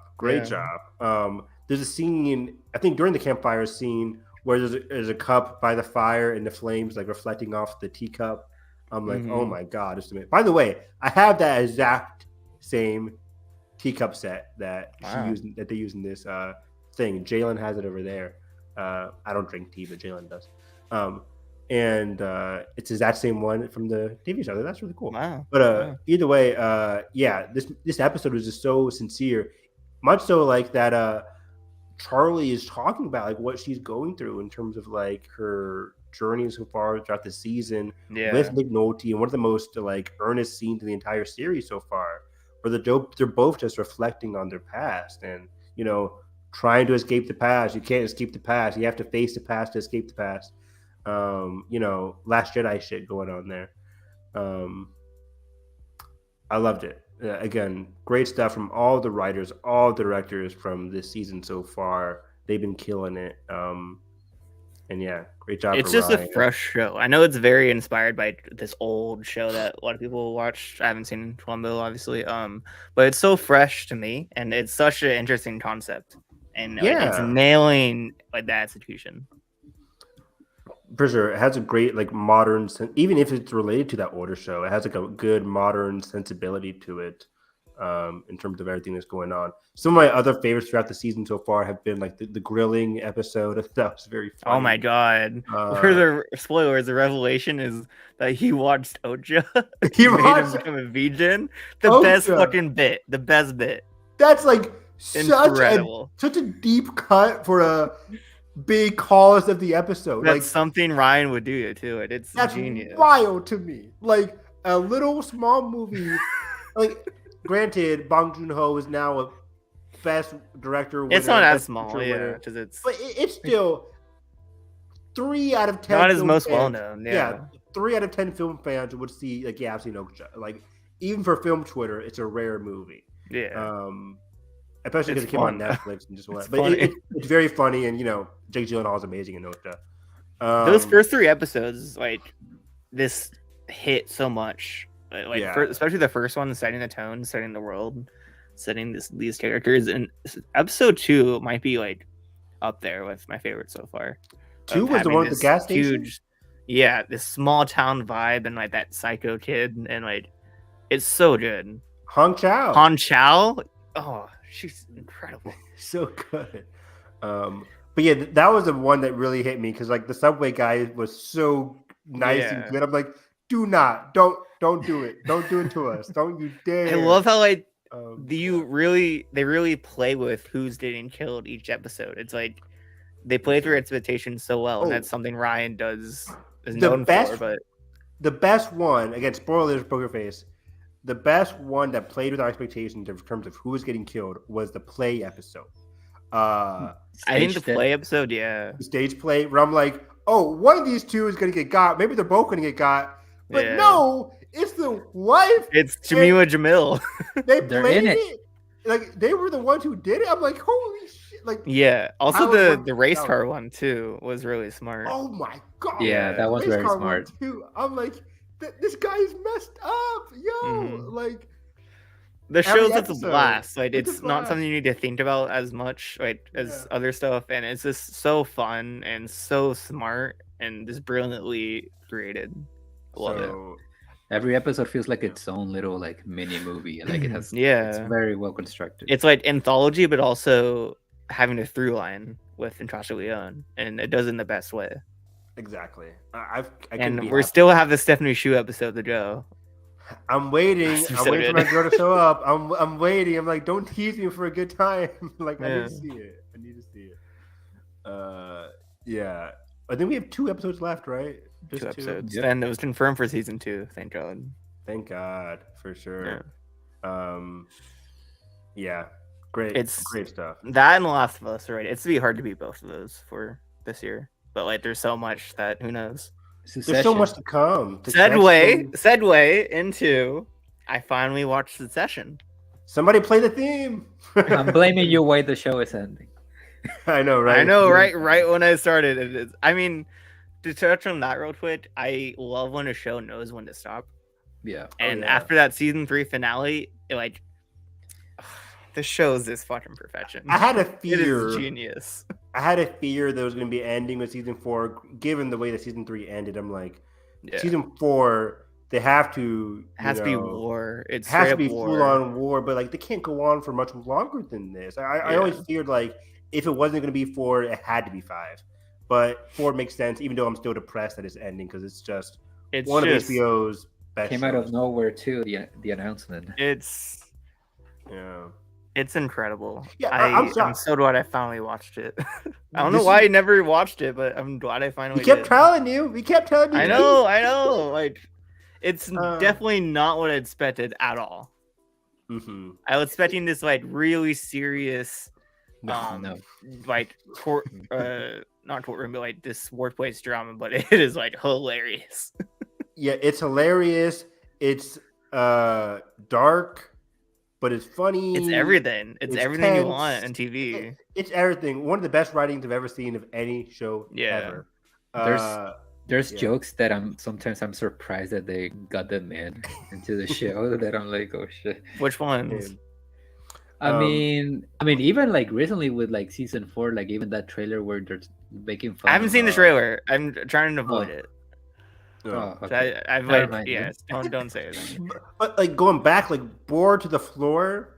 Bored to the floor is fucking genius. That's wild. That's wild. Kindle's rap. Kindle's rap. Yeah, the molester jokes. The molester joke, yeah. Oh my gosh, yeah. I mean, it's just everything Roman says. Everything Roman says. A walking sexual assault lawsuit. Roman then is great. Nicholas Braun is great. Cousin Grade is the best. Tom. Matthew McFadden is my highlight. Yeah. Josh, there was an episode that was like, I wouldn't say viral, but just like in season 3, I think it was episode 3. There's a very good scene with Matthew McFadden where it's that scene or episode where they go to the conference in season 3, like that Republican conference. Yeah. The Nazi, not that.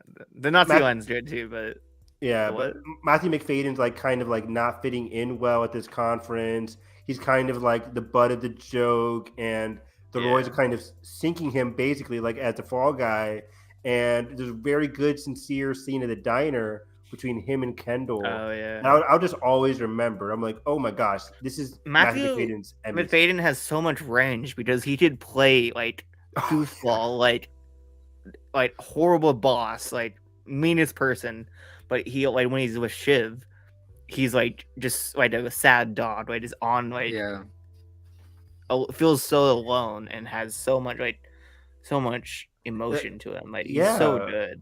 There's a scene today that was trending, basically the Nero and the Nero and Remus scene. He's talking to Greg and like, you heard of the Roman tragedy of Nero who castrated his slave, but then broke up with his wife so he could marry him. Like, Greg, I would castrate you and marry you in a second. I want that. I want that relationship to happen. It's great. It was like I think that was I don't ship people often, but I ship Greg and Tom. They're great. Greg and Tom's arc in season 3 was just great. Like we should have saw that season 3 finale coming. That finale is fucking masterwork. Go. The way they work towards that, like back in season 1, I want to say, when like before they get married, him and Shiv, how Logan is talking about like, oh, the only reason why you're marrying him is because you don't want somebody to betray you. You want somebody to control over. And then how that it starts, like that relationship starts to like basically fall apart between season 1 and 3. And eventually when you get to the 3rd season, to the finale, and then it happens. It's exactly what, not necessarily what Logan said, but what she feared was going to happen happened. Their next scene, I'm dying to watch it. It's going to be the most awkward. This entire show is awkward, but it's going to be one of the most awkward scenes ever. And again, Josh hasn't seen the trailer, but we are getting it, of course. So I'm excited to see where they go. But yeah, their relationship, Shiv and Tom, also one of my favorite scenes of the past decade, I would say, in TV in general. When they're laying on the beach, and he just like point blank asks her, like, do you love me? You love me, yeah. Do you love me? And it's one of my it's always stuck with me. Because this isn't like a romantic show in a sense, but you really feel for a lot of these characters who aren't the best people. I wouldn't especially be Kendall. Like Kendall's art is like it's so special. It's so good. It's heartbreaking. I wouldn't be friends with a lot of these people, but what the show No. does so well is that like whether you can relate with them, Maybe or Drake. not, Maybe Drake. maybe Greg, yeah. Greg can be an asshole too a lot of the time. Yeah. He's one of those swarmy guys who really wants to get into the rich. The whole Anyways, like conversation with Tom at the end of season 3, like, yeah. souls are born. But yeah, Kendall's a lot of bad things, even as early as season 1. Spoiler alert for season 1 of Succession. But like he kills a person in season 1. And to see that effect throughout all of the rest of the series, like, just he's so destroyed, especially season 2. And Jeremy Strong, like, that performance is exceptional, so impressive. What a king! Yeah. Of course, one of the all-time best Succession scenes in season 3, the final showdown between Kendall and Logan, when they're on like when it's at night and they're at the table by themselves, the private dinner. They're finally having the talk, and it just broke me. They're just going at each other, but then Kendall kind of like submits and just starts tearing up because this ghost has been hanging over him the entire time. And even though he was all high and mighty at the end of season 2 and into season 3, that ghost was still hanging over him. So you get to that scene between him and Logan, and it's just so haunting and heartbreaking. And see him break down with Shiv and Roman too. Like, I saw it. That shot, yeah. It's so modern in its sensibilities, but it's so mythological in a sense too. It's like it's deeply mythological and deep, complex and rich in terms of the father-son dynamic. So fascinated in what Jesse Armstrong does next. Me too. He's like how he follows this up. He's like Vince Gilligan, where I'm like, I can't wait to see how they follow up these big successful shows. But yeah, like, and we have to talk about Nicholas Bertel's music. Oh, the score, like, incredible shit. Like, it's so powerful. It's Roman's so beat is so fucking dope. Yeah. The music, the score, everything about the show is how it's shot too is so fascinating. This great show. It's great. So glad I finally watched it, and even though we have one season left, I'm glad to have caught up before this final season. It's a top tier HBO show. It's definitely in the top 10 for sure. I don't know how I would rank. We got to do that top 10 eventually. Top 10 HBO. That would be hard, but it'll be fun. I need to watch The Sopranos first. Yeah. I think I haven't seen The Sopranos, but The Wire for me. I love those types of shows or movies. That's just not my thing. You have to. I'm halfway through The Wire because it's my dad's favorite. Wire I'll watch, but Sopranos, like gangster stuff, I'm good. You haven't seen Gangster Squad? Not great, Bob. Ryan Gosling and his Stone classic. Exactly right. Not good. That was awful. But yeah, for me, I think off the top of my head, Barry, Succession, The Leftovers, Sharp Objects. I need to watch The Leftovers. Have you guys seen Leftovers? No. Oh man, that's like on my list. It's one of the most human shows I've ever seen. Just raw. I'll argue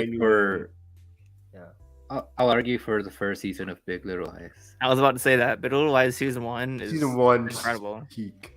Season 2 is one of the worst follow-up seasons I've ever seen. I don't think it's horrible, but it's horrible, Josh. Don't quote. Don't quote. It's bad. It's not terrible. It gave us the memes. It gave us Meryl Streep. Like season 2, I've never seen this for a show. It was just like all like built upon the memes and success of season 1. Yeah. Where it's like, hey, you guys liked Laura, what's her name? Laura Dern. But like, Laura Dern, he's great in season 2. We'll give you crazy Laura Dern. Does her character I ate it up. Not really. Like, her character arc is gone. She's just doing crazy shit. She's walking on the highway. Okay, cool. Good. I'll eat it up. Meryl Streep, she's screaming at kids. This is so good. Weird. Great scene. What the fuck was Zoe Kravitz doing that entire season? Yeah, her arc was not good. Wow, that's the weakest part. Yeah, there was like 3 episodes where she's just sitting in a hospital bed. I'm like, get out of here, girl! What are you doing? What are you doing? It's bad. What even happened to Adam Scott's character? Oh my god! I don't remember. I don't remember what happens. Not great. But I think that's mostly due to like the whole director shakeup. Like it was Yeah. supposed to be this one New director, then showrunner. HBO it's supposed to be a new showrunner, then HBO stepped in and gave it to Valet again. Oh, rest in peace, Valet. He was a goat. He is a go. Like Sharp Objects is just one of the most Masterful products I've ever seen. The Night of. Has anybody seen The Night of? No. The Night of is so good. With Riz Ahmed. You haven't watched it, Edgar? Nope. You gotta watch Night of, good. dude. It's so good. It's so Riz Ahmed's breakout for me. big time. Yeah. And John Turturro in that movie. Oh my god. Oh, it's great. Or in that series. It's only like 6 episodes, right? It's not Yeah, it's long. short, but like the mystery is 6 so episodes. engaging and fascinating. Chernobyl also excellent. I haven't seen Chernobyl. Chernobyl was really good. Great. Yeah, HBO, man. But like back to Night of, I remember watching that weekly, and that was such a cool experience because everyone on Twitter was it was a great weekly watch. For sure, we were so invested in like the theories and what was going on. Okay, what else do we have for February before we wrap it up here? Let's see here. Midmen and the Mid. Midmania. Let's get that over with, right? I think that's the last one for me Yeah. as well. Oof. Not good. Not great, Bob. Not great. You know, we did this whole My Letterboxd review is just nah. I'm good. Nah. No, I'm good. Nah. It's not great. It's one of those MCU movies where I'm looking at it like it's fine, but I couldn't like. I liked Jonathan Major's performance. I liked Catherine Newton as Cassie. I wish Cassie had a lot more to do. Very underutilized though. She's underutilized. She's good. Direction's not great. Writing's not great, and she should have been the focus. Yeah. The movie here. Let me just get it's my hard to rant make her over the. with. It's hard to make her the focus in the third movie of a trilogy. I'm not That's saying. called Ant-Man. I mean, it's hard. It's not hard.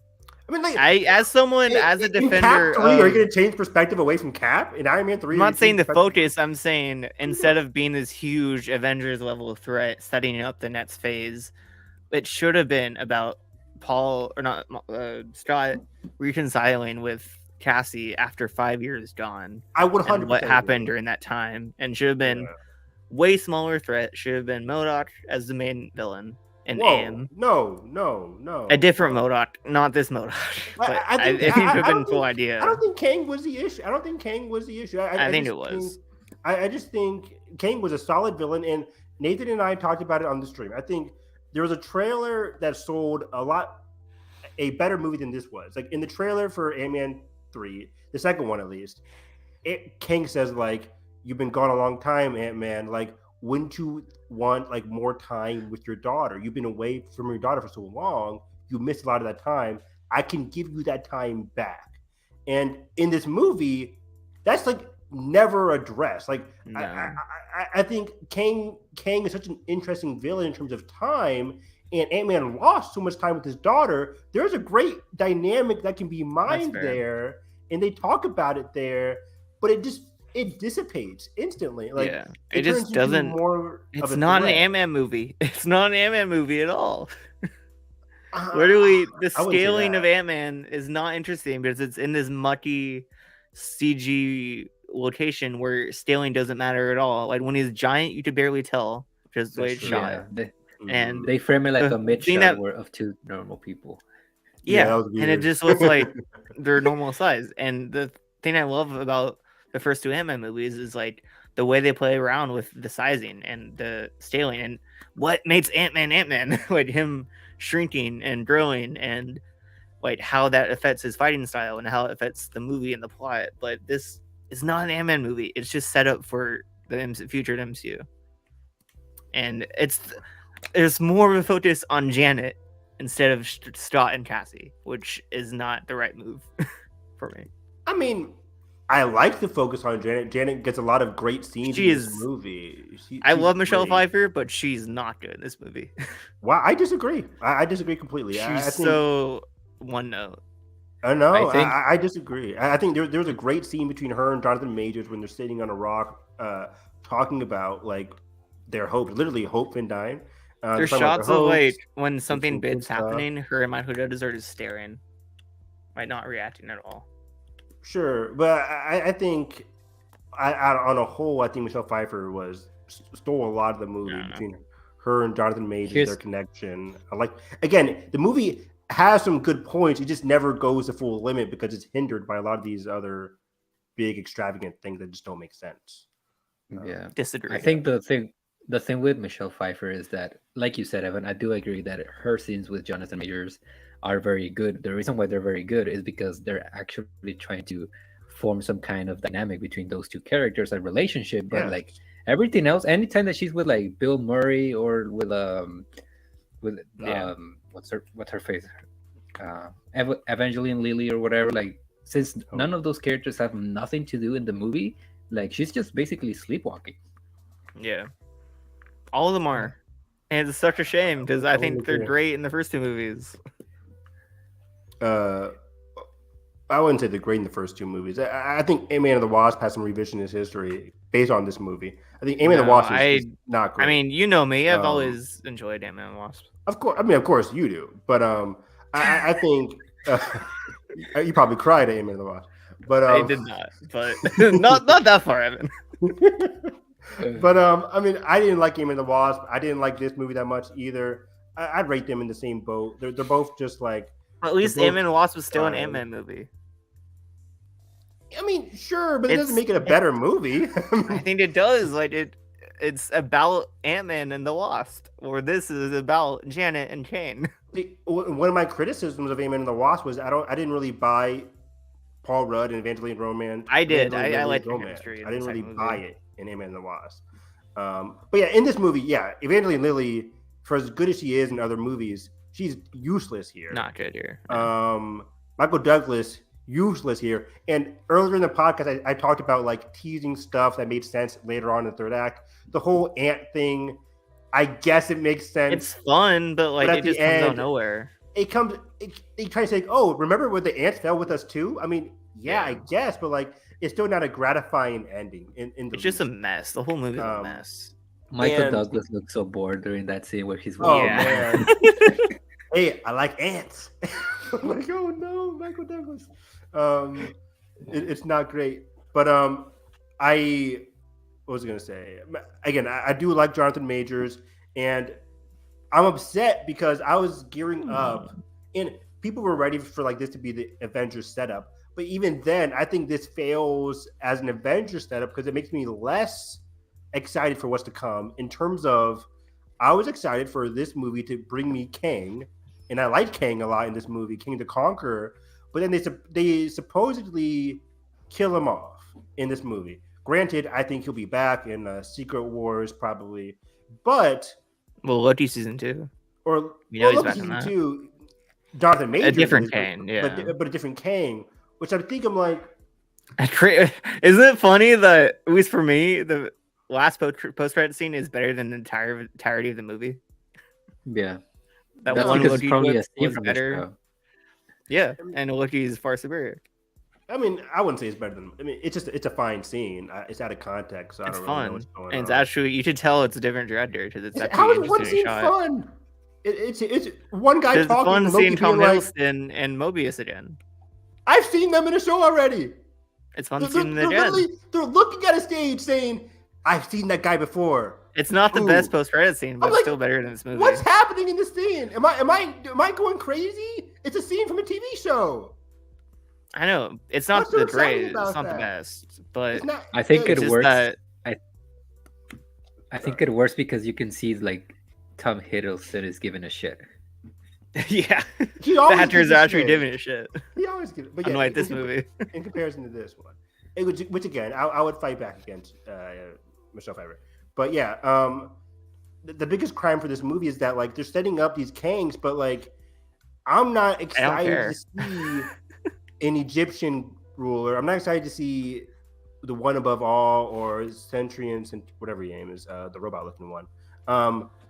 I'm like, are these I'm the just kings that are not going to be fighting in interested. King Dynasty? And Nathan and I talked about this. There was something I saw where it's like Hmm. there was a tweet that saying like it's basically the same three Kanes or the same same basically modeled after the same. I forgot what they're called in Loki, but the three different people in Oh, Loki, yeah. like same designs, right, basically, and same Okay. voices, obviously, Yeah. which is cool.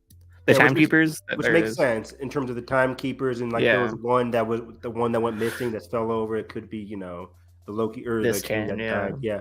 But what I'm saying is like Nathan and I talked about this for a long time on a podcast, so please watch our Ant-Man review. But the other Avengers movies, like I'm so excited to see Shang-Chi again. I'm so excited to see these new characters that we've come to like from Phase 4 and Eternals. Phase 5.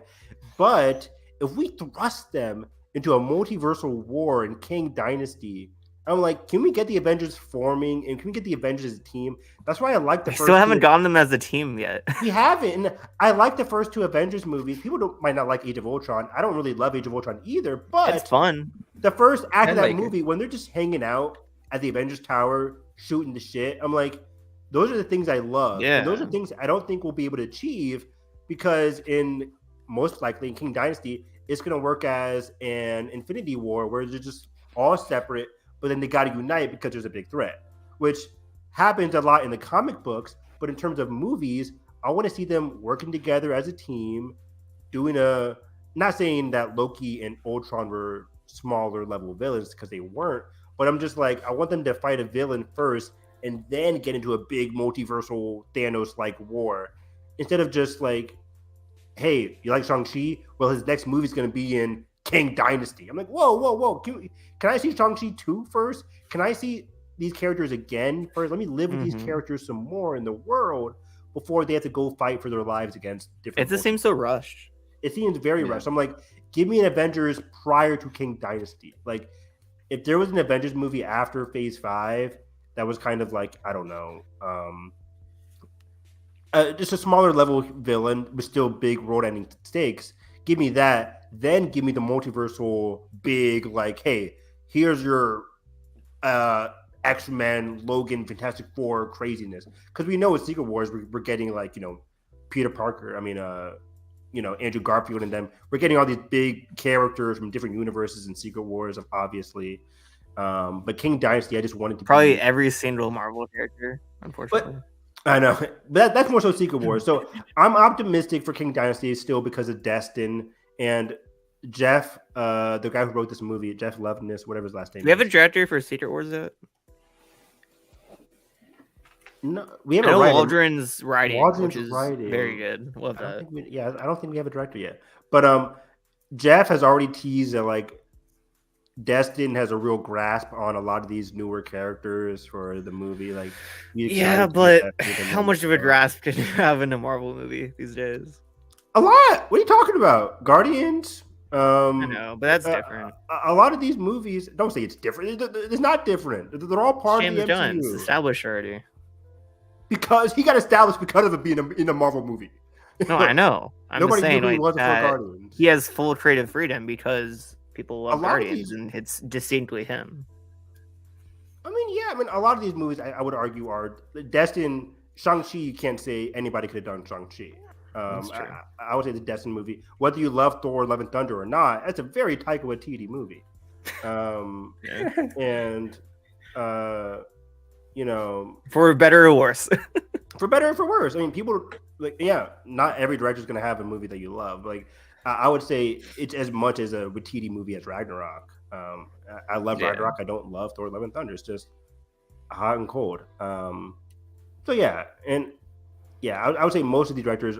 Black Panther. We just saw Wakanda Forever. It's such a Ryan Coogler movie. That's true. I think again, whether these directors do movies that you like, that's a different story. But and again, Peyton Reed's different because I can't tell. I love you, Peyton Reed. Probably a good guy. I like his interviews. He's a good guy. He really likes these comic book characters, but he's one of those guys where I'm just like, his work on Star Wars is definitely better than Marvel. I wouldn't say that either. Speaking of, if you're done on Ant-Man, I'm done. Yeah, segue into. I rewatched Mando season 2 before season 3 this week, and I still like it. I enjoyed it. How many times did you fall asleep? None. What? It's an honest question. I like season 2 a lot. I think it's fun. It's doing Mando is not going to be the most interesting, fresh. Like, it's very sandboxy. It's very like. It could have been fresh. It could have been interesting. Season 1 was interesting. Season 2 Was it? Yes. I had a great time with season 1. I liked the progression of the character. I felt like they knew where they were going. That happened in season 2 too. Not really. Yes, not for me, Bob. It is about Din and Grogu still. I hate that argument. It's not. I mean, I wouldn't say it's not about Din and Grogu. No, not at all. I mean, the focus is on them still. Like the focus is still on them. The guest characters are to further their story, their plot. I agree. Their character development. I agree. But I wouldn't argue against that at all. I just feel like the adventures that they went on just didn't connect with me as well as it did in season. I liked season 2 more than season 1. I know it's probably unpopular, but I just think it works better. This show works better when season 2. I don't know, it just does. For me, the Ahsoka, like after episode 4, I think it really goes downhill for me. I think the Ahsoka stuff. Every time I watch it, I like it more. I think it's really good. Episode. I think for me, I like the tone. Ahsoka's Ahsoka. It makes sense. But for me, it's very Princess Mononoke inspired, and I love that. How? It is. You can't deny that. It's very Mononoke. There's a forest, guys.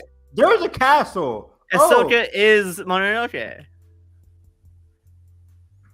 That's giving Mononoke some injustice, but that Dave, like, it's very, that whole episode is inspired by that, like her fighting style and just it's definitely inspired.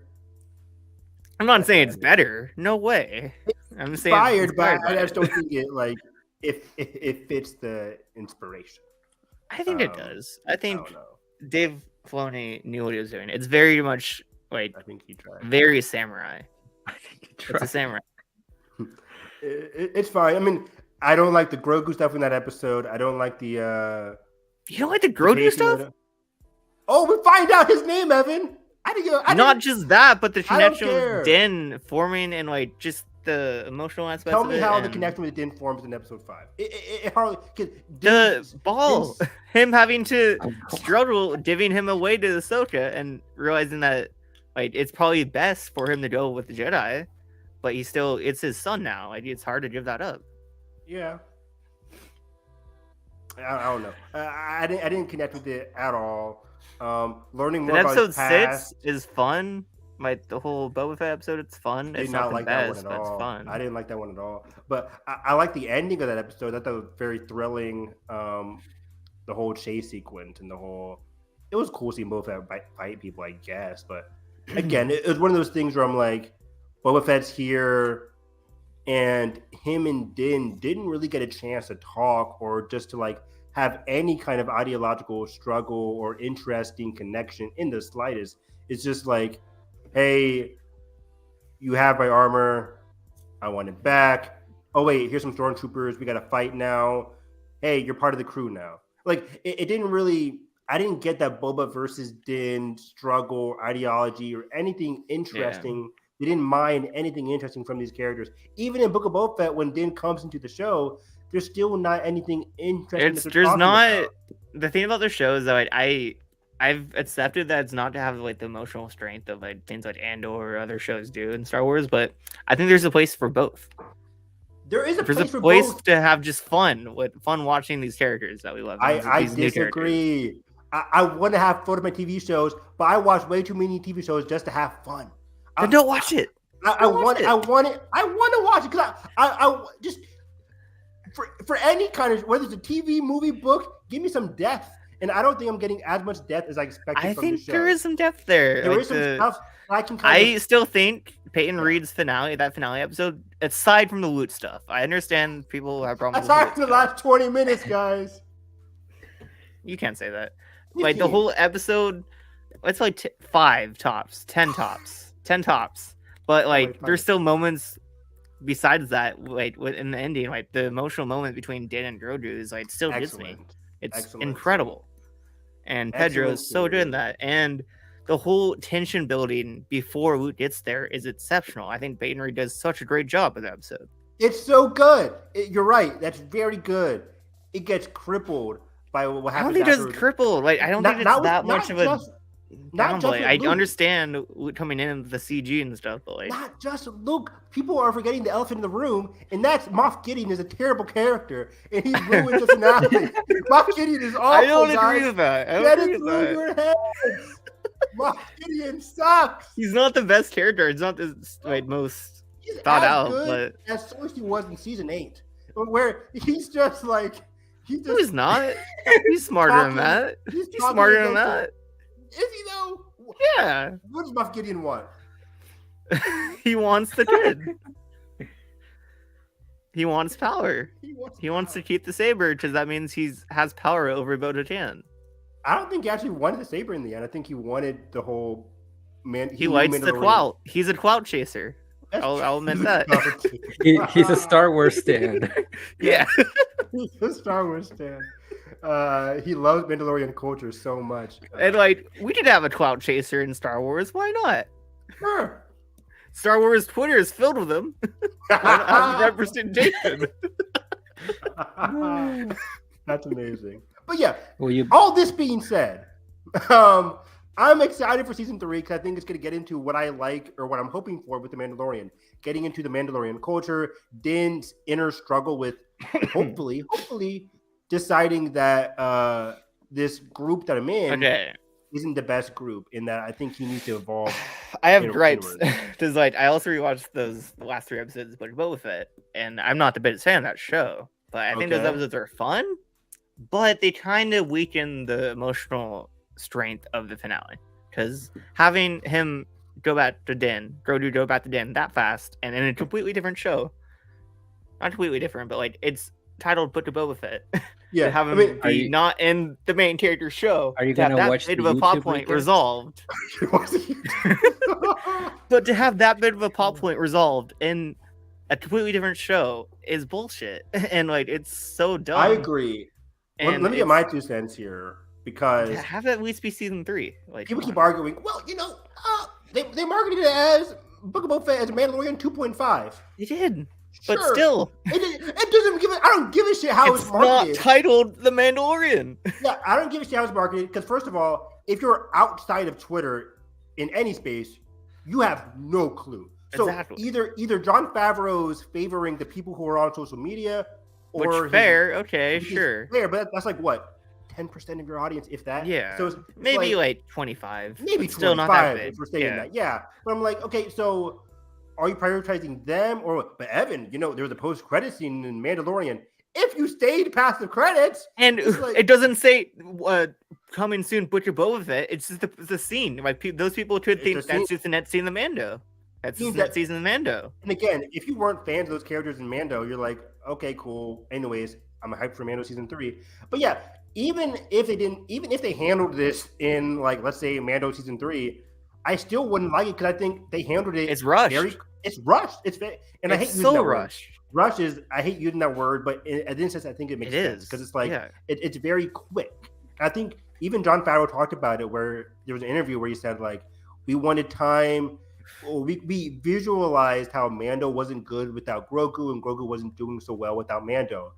Yeah, in an episode, but I'm like, can you stretch that out a little bit? All of season 2 is about Din realizing that maybe the way is not the way, and taking your helmet off is completely fine with Boba Fett, with all these. I thought that's where you were going, but it's not what happens. I thought that's what's doing, but they revert back to him following his cult leader again for no reason. Why? And that's, I guess, the main focus of season 3 for some reason. I hope so.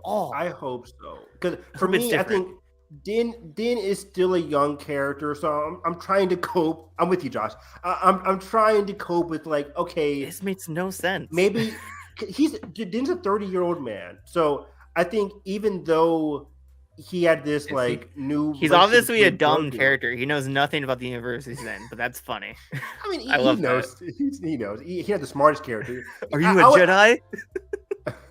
I would compare him to like a Jon Snow type, where like they're intelligent in ways, He's but Jon like Snow. not the most worldly intelligent. But I think he's 30-year-old man. It's kind of hard to get out of your ways so quickly. So even though I was expecting him to change in season 2, hopefully, if he doesn't have some kind of revelation about this cult, not saying that the armor is a I bad think person. Sabine could be that revelation. Could come in and like. I don't know, because I think the armor's not like the best, or the armor's not an evil person. The cult isn't But bad. like, I still understand how you have. He needs to get beyond that. He needs to grow beyond that for sure. Season 2 is all about him realizing that's not what it should be, and you have Bo-Katan helping him do that. Then Bo-Katan's the villain in season 3. Like, why? I think this is a longer discussion, of course, but I think season 2, that whole thing just that we're saying in terms of Din growing out of that in season 2, that's what we latched on to. I don't think that's what Din was saying. I think as an audience, that's what we were hoping for. But I think it was though, because he took his helmet off in the finale. I think for that we can just write it up to he's doing whatever he can to save Grogu, not even considering how that should be affecting himself. You know what I mean? I think he's more so he took his helmet off to show Grogu his face, because he's like, but yeah, again, I think it's all prioritized around Grogu, and I don't think he's even considering or self-reflecting about himself. I don't think he's doing that yet. I think he's more so just that's fair. Just in the moment, maybe. It's in the moment. I'm considering both of the penultimate episode and the finale are both in the moment. The scanner and the saying goodbye to Grogu. We're all in the moment. Things I need to do to save Grogu or to say goodbye to Grogu. I don't think he's self-reflecting about his position within this cult/group. And again, I don't think the armor is a bad person. I don't think Sabine is a bad person, but I don't think they're great either. I think they're both obstacles that Din, not Sabine, Bo-Katan. They're both obstacles that Din has to overcome. Bo-Katan's war terminal. Like, she's not the best person, but I think she's like in the right here. I don't think so. I don't think she's in the right. I don't think the armor is in the right either. I think Din finds himself in the middle, and they're both like the devil and the angel on his shoulder. Or devil and devil on his shoulder, because they're both. And maybe Sabine comes in and becomes that angel. Hopefully, because I think Bo-Katan, you're right. She's done a lot of bad things. She's done a lot of good things. She's very much a great character, but I think her selfish desires is not healthy for Din. And that's true. The armor's, how should I say, grasp on Din's what he should be doing is also not very healthy at all. So I think these are two obstacles that Din has to overcome. Are they going to handle it in season 3? I hope so. There's a whole tease for like there's a bigger thing coming. I'm like, don't do this for me, please. It's Thrawn. We know it is. Don't do it. Because Din's going to be the same thing for Luke. Who are you? It's like, why do we care about Thrawn? I'm fine with. I like that they're building towards Thrawn. I think that's a cool idea to have it be like Heir to Empire, like this version of Heir to Empire. That'd be really cool. I'm sure they're thinking that. Hopefully, it's executed well. But anyways, that's our Mando corner. Anyways, Mid Wars. Mid Wars. What else do we have left? That's Reese Witherspoon. Let's talk about it. What? Lastly. Cocaine Bear was amazing. Short and simple. It's fun. It's a great movie. There were some moments that I haven't cried so hard in the theater. You cried during Cocaine Bear? You cried. Tears, laughter. Oh, okay. Come on, guys. Come on. You just say I cry a lot. The scene with the bear was so I mean, those cubs were adorable. The laughter. The cubs are adorable. There are some death scenes in this movie that I was just in tears about. Fine. I'll just do it. Quick spoilers for Cocaine Bear. Everybody's seen it. The scene when the bear is outside the sheriff's office and they're getting ready to shoot it, and she shoots the guy in the head. Point blank. I lost it. It was hilarious. It was the best. Also, the scene when the detective is trying to get up is very short and sweet and simple, but he can't really get up. Then the next scene, we find him on top of the gazebo, and somebody in the audience was like, "How the hell did he get up there?" I just lost it at that. And then he even says in the movie, O'Shea Jackson's like, "How the hell did you get up there?" He's like, I climbed, I went against a tree. It was ridiculous in the best way possible. It's fun. And seeing after the ambulance chase, the sheriff get dragged across the concrete was just funny as yeah. hell. Alden Ehrenreich was the highlight though of that movie. Alden Yeah. Ehrenreich He's was so killing good. it as always. So good. Give him That more roles, first scene- Hollywood. That first scene where he's just talking about pasta, like it's so fucking depressed, is so hilarious. It was Yeah. Like again, it's that like Jesse Plemons effect. Yeah, man. Yeah, this movie is hilarious. Kerry Russell's great. Brooklyn Prince. Haven't seen her since Florida Project. Who? Brooklyn Prince, the daughter. Oh, okay. Yeah, she was great in Florida Project with Kerry Russell. What's Kids whatever his doing name is. cocaine, that's cinema, baby. Kids doing cocaine. Yeah, I just had a fun time with this movie. I love it. It fully commits to it. Fully commits Yeah. to the bit. Straight. I don't get the criticisms that it doesn't, but like, did we watch the same movie? Yeah, I think it could have been funnier more consistently. that's fair. But overall, when it did get me, it got me. I think the last 2/3 of the movie are funnier than the first part of the movie. But also, shout out to a cameo from Matthew Rhys. Yeah. Kerry Russell's husband, great actor from The Americans, best show ever. Beautiful Day in the Yeah. Neighborhood. Great in that too. Beautiful Day in the Neighborhood, never seen it, but What? he's been in it. You need to watch that. Okay. Do you like Meryl Heller? I like the Can You Never Forgive Me. You'll like this.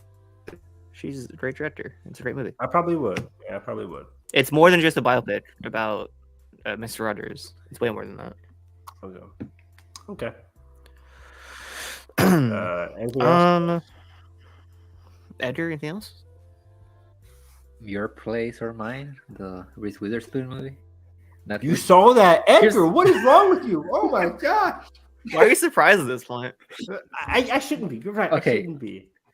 let me set it up. So Please you know do. how this, at least from my understanding, seeing the interview, seeing the red carpet and everything, like this movie was really sold as a old-fashioned rom-com, right? Kind of, Yep. sort of. At least that's what you would assume, right? 100%.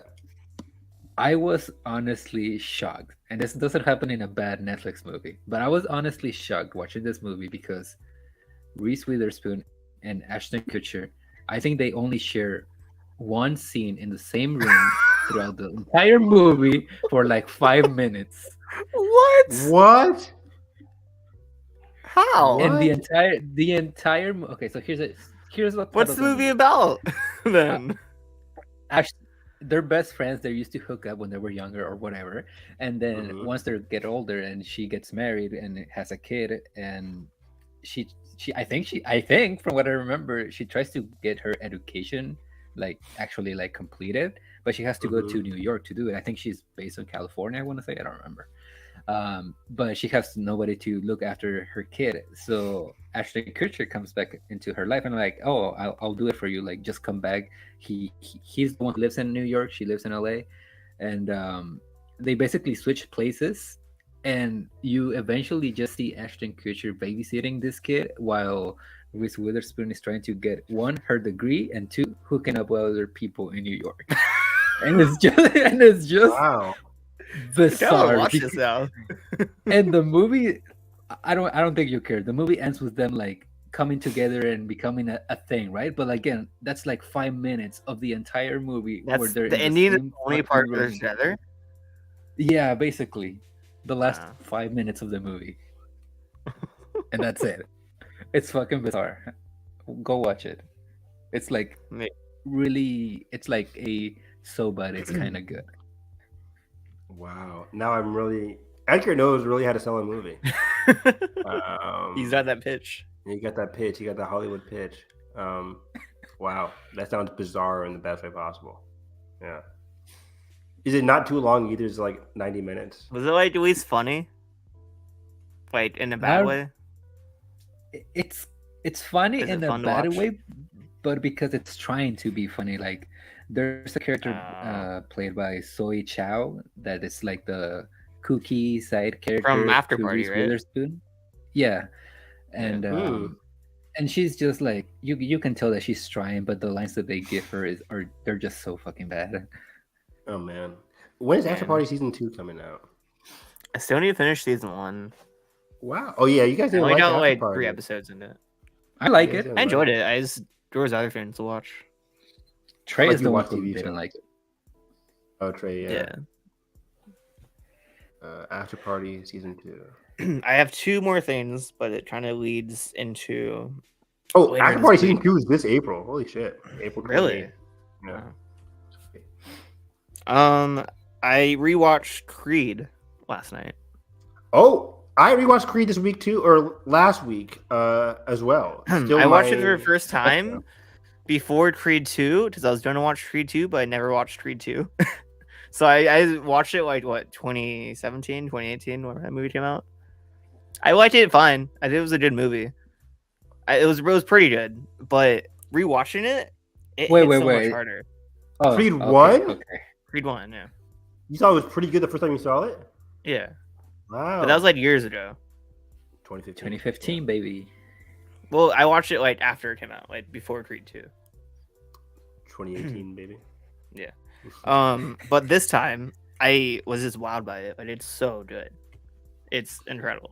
Love it. It's impeccable. It's a 10 out of 10 masterpiece movie for me. It's my second favorite sports movie of all time, behind Warrior, Gavin O'Connor. Ryan Coogler cooking. Ryan Coogler Yeah. cooking. This is still Ryan Coogler's best Best. movie. I put this. I'd I'll put still this above say- Black Panther. But Black Panther is my favorite. I would say Creed. This is and close though. Michael B. Jordan gives such a sincere performance, especially the last minute when he's in the ring, when he's talking about his father, is really great. Sylvester Stallone should have won that year. Stallone should have won for He sure. was so good. Oh So my good. gosh. When he's talking about like, you got to get the treatment, Rock. You got to get the treatment, and Stallone's like, I've done a lot for this Nope, world. not happening. Nope. Yeah. I can't go through this. I saw That Adrian scene, go yeah. through this, like, or saw Mickey or something like that go through this. That's his like, I wife. can't- Yeah. Adrian. He's like, I can't. I'm good with what I got, kid. And it's such a heartwarming performance.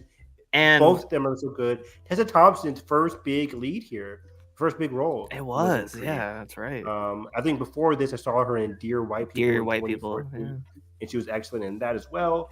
But this was her first big like standout role, and she's excellent. The romance between her and Adonis is so Oh, heartwarming. incredible! It's so Great. much there too. Like she's not just this one note like love interest. Like she's fully developed too. Yeah, in one movie, I think she's way better than Adrian was in any of the Rocky movies. And here about that, like as someone this is the only Rocky movie I've seen. I haven't seen a single other Rocky movie. Like this works just as well for me. Yeah, Is a real testament of like how good a director Ryan Coogler is. Yeah, he teased it, but it wasn't necessary to see the other movies at all. But yeah, Adonis's journey in Creed is so powerful. The camera work during those fight scenes is like that first that big oneer, fight scene, that one shot one is in peak. How did they do that? How did they do that? And That's great. Ludwig Göransson's score like might be his best. At least one of it's his really best. good. It's so good. Like that main theme is incredible. He has a quick cameo in the movie. Really? When Adonis goes to visit Bianca at her movie or at her show, like the second or third time, she opens up the door to see her band, and Ludwig is one of the band members with the guitar. That's fun. It's very out of focus, but you can kind of see him in there. Yeah, he's great. The way in that final sequence where he mixes in the Rocky theme, like just got me going, man. It gets everybody so hyped. Where it's just like, I got like one last time. His left eye is pretty much done. But he's putting his heart into it. It's such. And they do that again in Creed 2, and it hits just as hard. Yeah. You now. So I watched Creed 2 Creed 2 for the first time today, and it's not as good. You could tell it lost Ryan. You could tell Ryan Coogler is missing. The direction is dynamic and aren't as interesting. No, But it still has such a firm grasp on these characters in this world, and it just has so much heart. Like I it's agree. so much more emotion, even more. I don't know. Like it's Michael B. Jordan. I think gets more to do in this movie. Yeah, he goes through an interesting arc in terms of somebody that's now at the top of their game. He's a father now. He's a father now, so he has more. We get more from Felicia Rashad in this movie. His relationship with his mom. Yeah, that scene of like when he's trying to get his daughter to stop crying, and he goes to the gym and like just lets out that emotion is so powerful. It's really good. And like you said, it's missing the Ryan Coogler magic, but I think I give a lot of props and credit to Stephen Caple Jr. Yeah. For handling a lot of the emotional beats in this movie, centering the focus on Adonis and his family, and still making the whole antagonistic relationship with I'm blanking now. Who are the villains in this movie? What are they called? Dragos. Yeah. The Dragos. That Victor whole family Drago, dynamic yeah. is very compelling. Like Mhm. between Victor, his son, and the loss of his mother too. Like that separation between him and his mother. It was all very compelling and interesting, leading to a exciting final fight. And yeah, while the like camera work isn't as interesting, like the final sequence is still just as impactful. I agree. And it has so much more emotion to it. Which is why I'm so happy that Hollywood is keeping Stephen Caple Jr. in their flow. What's he doing next? He's doing Transformers. Transformers. Rise of the Beast. Interesting. Okay. So I think I'm excited for that because of him. I think he's a good director. So, and I love how all three of these movies now, Michael B. Jordan directorial debut. I'm very excited to see what he does, and what we've heard, those fight sequences are something special. So I'm excited. He showed his boy Naruto, so I'm like, you know what? I'm hyped. Jonathan Majors literally quoting Naruto in an interview with IGN. I'm like, I've reached peak cinema. So I'm excited for Creed 3. I cannot wait to see those fight sequences. I'm very excited. Very excited for Wednesday. Very excited for Wednesday. Is that it, boy? Is there anything else? That's it for me. Yeah. That's it for me. Oh, sorry. Last thing. Real quick, Josh. I know you and I watched Vox Machina. Oh right, yeah. Season 2, just as good. Just as good. Phenomenal better. show. Yeah, phenomenal show. Deserves all the accolades and rewards because this is. I love how they're giving us a focus on characters that we didn't get as much focus on in season 1. So, and it's interesting because I'm someone who is big into Critical Role, like what it's based on, and that D&D show, and you have no idea what that's about, and for it to work just as good for both of us is really impressive. Yeah, I have no idea. Now I really want to catch up on the old Critical Role stuff, but like you should. It's fun. I love the Vax and Vex dynamic this season. It was so good, so earnest. I love the whole sibling relationship in terms of like how much Vax needs Vex and Vex needs Vax and that whole relationship together. Yeah, and that like heartbreaking moment at the end of episode 3. Like I got to go to the fan screening in theaters for those first 3 episodes, and that cliffhanger, like everyone just screamed and like because we were all it was amazing. That blew me away. Also, Grog got a lot of great stuff in this season in terms of battling his inner demons, fighting against the Blade, fighting against like himself as a warrior. Very powerful stuff. The action sequences in the fire Ashari. Like, Keyleth is great. Keyleth is great. I need Keyleth and Vax to get together. I love the romance in the show. Percy. I also ship Percy and Vex too, even though Percy kind of led to Vex's whatever happened. So I don't know. A lot. I'm shipping everybody in the show. And the romance is great. The action is great. The way the animation is flawless. The animation is gorgeous, yeah. And like I know what happens in this story, and like you're just getting started, Evan. I'm not ready, Josh. It's going to be so good in future seasons. Did we get Legend? What was season 1? That 2021? Mighty 9 is the wait. What? When was season 1? Was that 2021? Last year? Or was it last year? Yeah. Hopefully, we get this every year because I need this. I think it will. Yeah, I need this every year because it's just especially with the new series Mighty 9, which I've seen. I watched Critical Role also, and Mighty 9 is how I got into Critical Role, and that story is so special. So you're in for a treat, Evan. That's gonna be really exciting. What makes it so good, like this world building is so complex and interesting, but the character work is just as good. Yeah, exactly.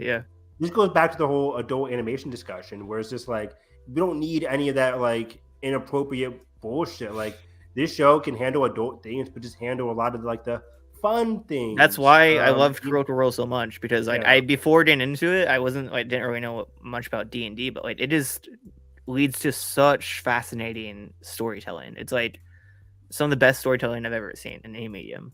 I agree, and I love that they're translating it so well into animation. So like you're in for a treat, for what we're coming up with. They're really excelling at like what can be done within animation to make it as compelling as any show out there. And that reveal at really- the end of season 2, like, right, what Sean, reveal. the What? dragon. Oh yeah. Wild Yeah. stuff. So, and I love the dragon lore too in this show. So, yeah, give me everything. Give me more Vox Machina. I would have 20 seasons of this show. That the last season of Vox Machina is going to be something special. Oh man, The story in that is so how many good. seasons do you think this can go for? 5. 5 or so. That's great. Yeah. That's good. Great.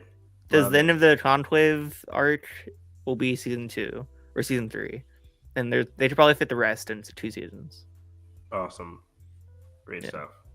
So yeah, that's pretty much it. January and February. Great stuff so far. Yeah, Great stuff. fun times. March going to be hell of a month. Oh yeah. A good month, hopefully. Yeah, I think this has been the lengthiest episode we've done in a while, so that's been I'm glad to be A back. lot to talk about. We're gonna have another lengthy one coming up with the March. Oscar live party. Yeah. Oh yeah. 2 weeks from 5 yesterday hour. will be our Oscars watch along, and this weekend we want to try and do top 10 2022 finally. That'd be good. And eventually, obviously, sometime before the Oscars, we'll be back with that indescribable feeling with our final Oscar predictions and like what we thought about the SAG awards, which were great, and Great BGA stuff. and all that. Love those speeches, right, Academy? Speeches. The SAG Good. ceremony was incredible. That should be all award ceremonies going forward. Yeah, I agree. All right. But yeah. Evan, where can people find you? You can find me on Twitter at HarrisEV9, talking all things awards in terms of predictions, what's going to happen, watching a lot of TV. Yeah, pretty much it. HarrisEV9 for all the TV movie reactions. Josh, what about you? Same, except for anime and reality TV. Josh T. Woodbury, talking about everything. Did a little thread that no one liked or saw about Mando, but basically said all my thoughts here, so that's fun. Hey, you get 2 mediums to rant about shit, so there you go. That's true. And you can find me plotting with Josh to get Babylon into the top 10 2022. Oh yeah, it's list. gonna happen. We will make it happen somehow. I don't know how, but we'll veto that shit. yeah, at least 10. With that number, I'm good with that. Good enough. It has to get in there. That's at least at 10. If it doesn't, we're gonna be heartbroken. Yeah, and it won't feel good. Yeah. But anyway, you can find me at Instagram, Twitter, Letterboxd, everything, whatever you use in social media at EDG or TEG. You can find some of my work at Loud and Clear Reviews. I'm writing something about Gone Girl because we are kind of doing like a David Fincher month since The Killer is coming out later this year. So Nice. and Are that, we? and Wait. I think what's with this David Fincher month? What's that? oh, that we're doing a David Fincher month. Oh, that's exciting. On That's Loud and awesome. Clear, right? Yeah. Oh, okay, cool. But yeah, I think that's for us. We'll be back sooner rather than later. And yeah, Heartbreak feels in a place. Bye bye, everybody. Bye.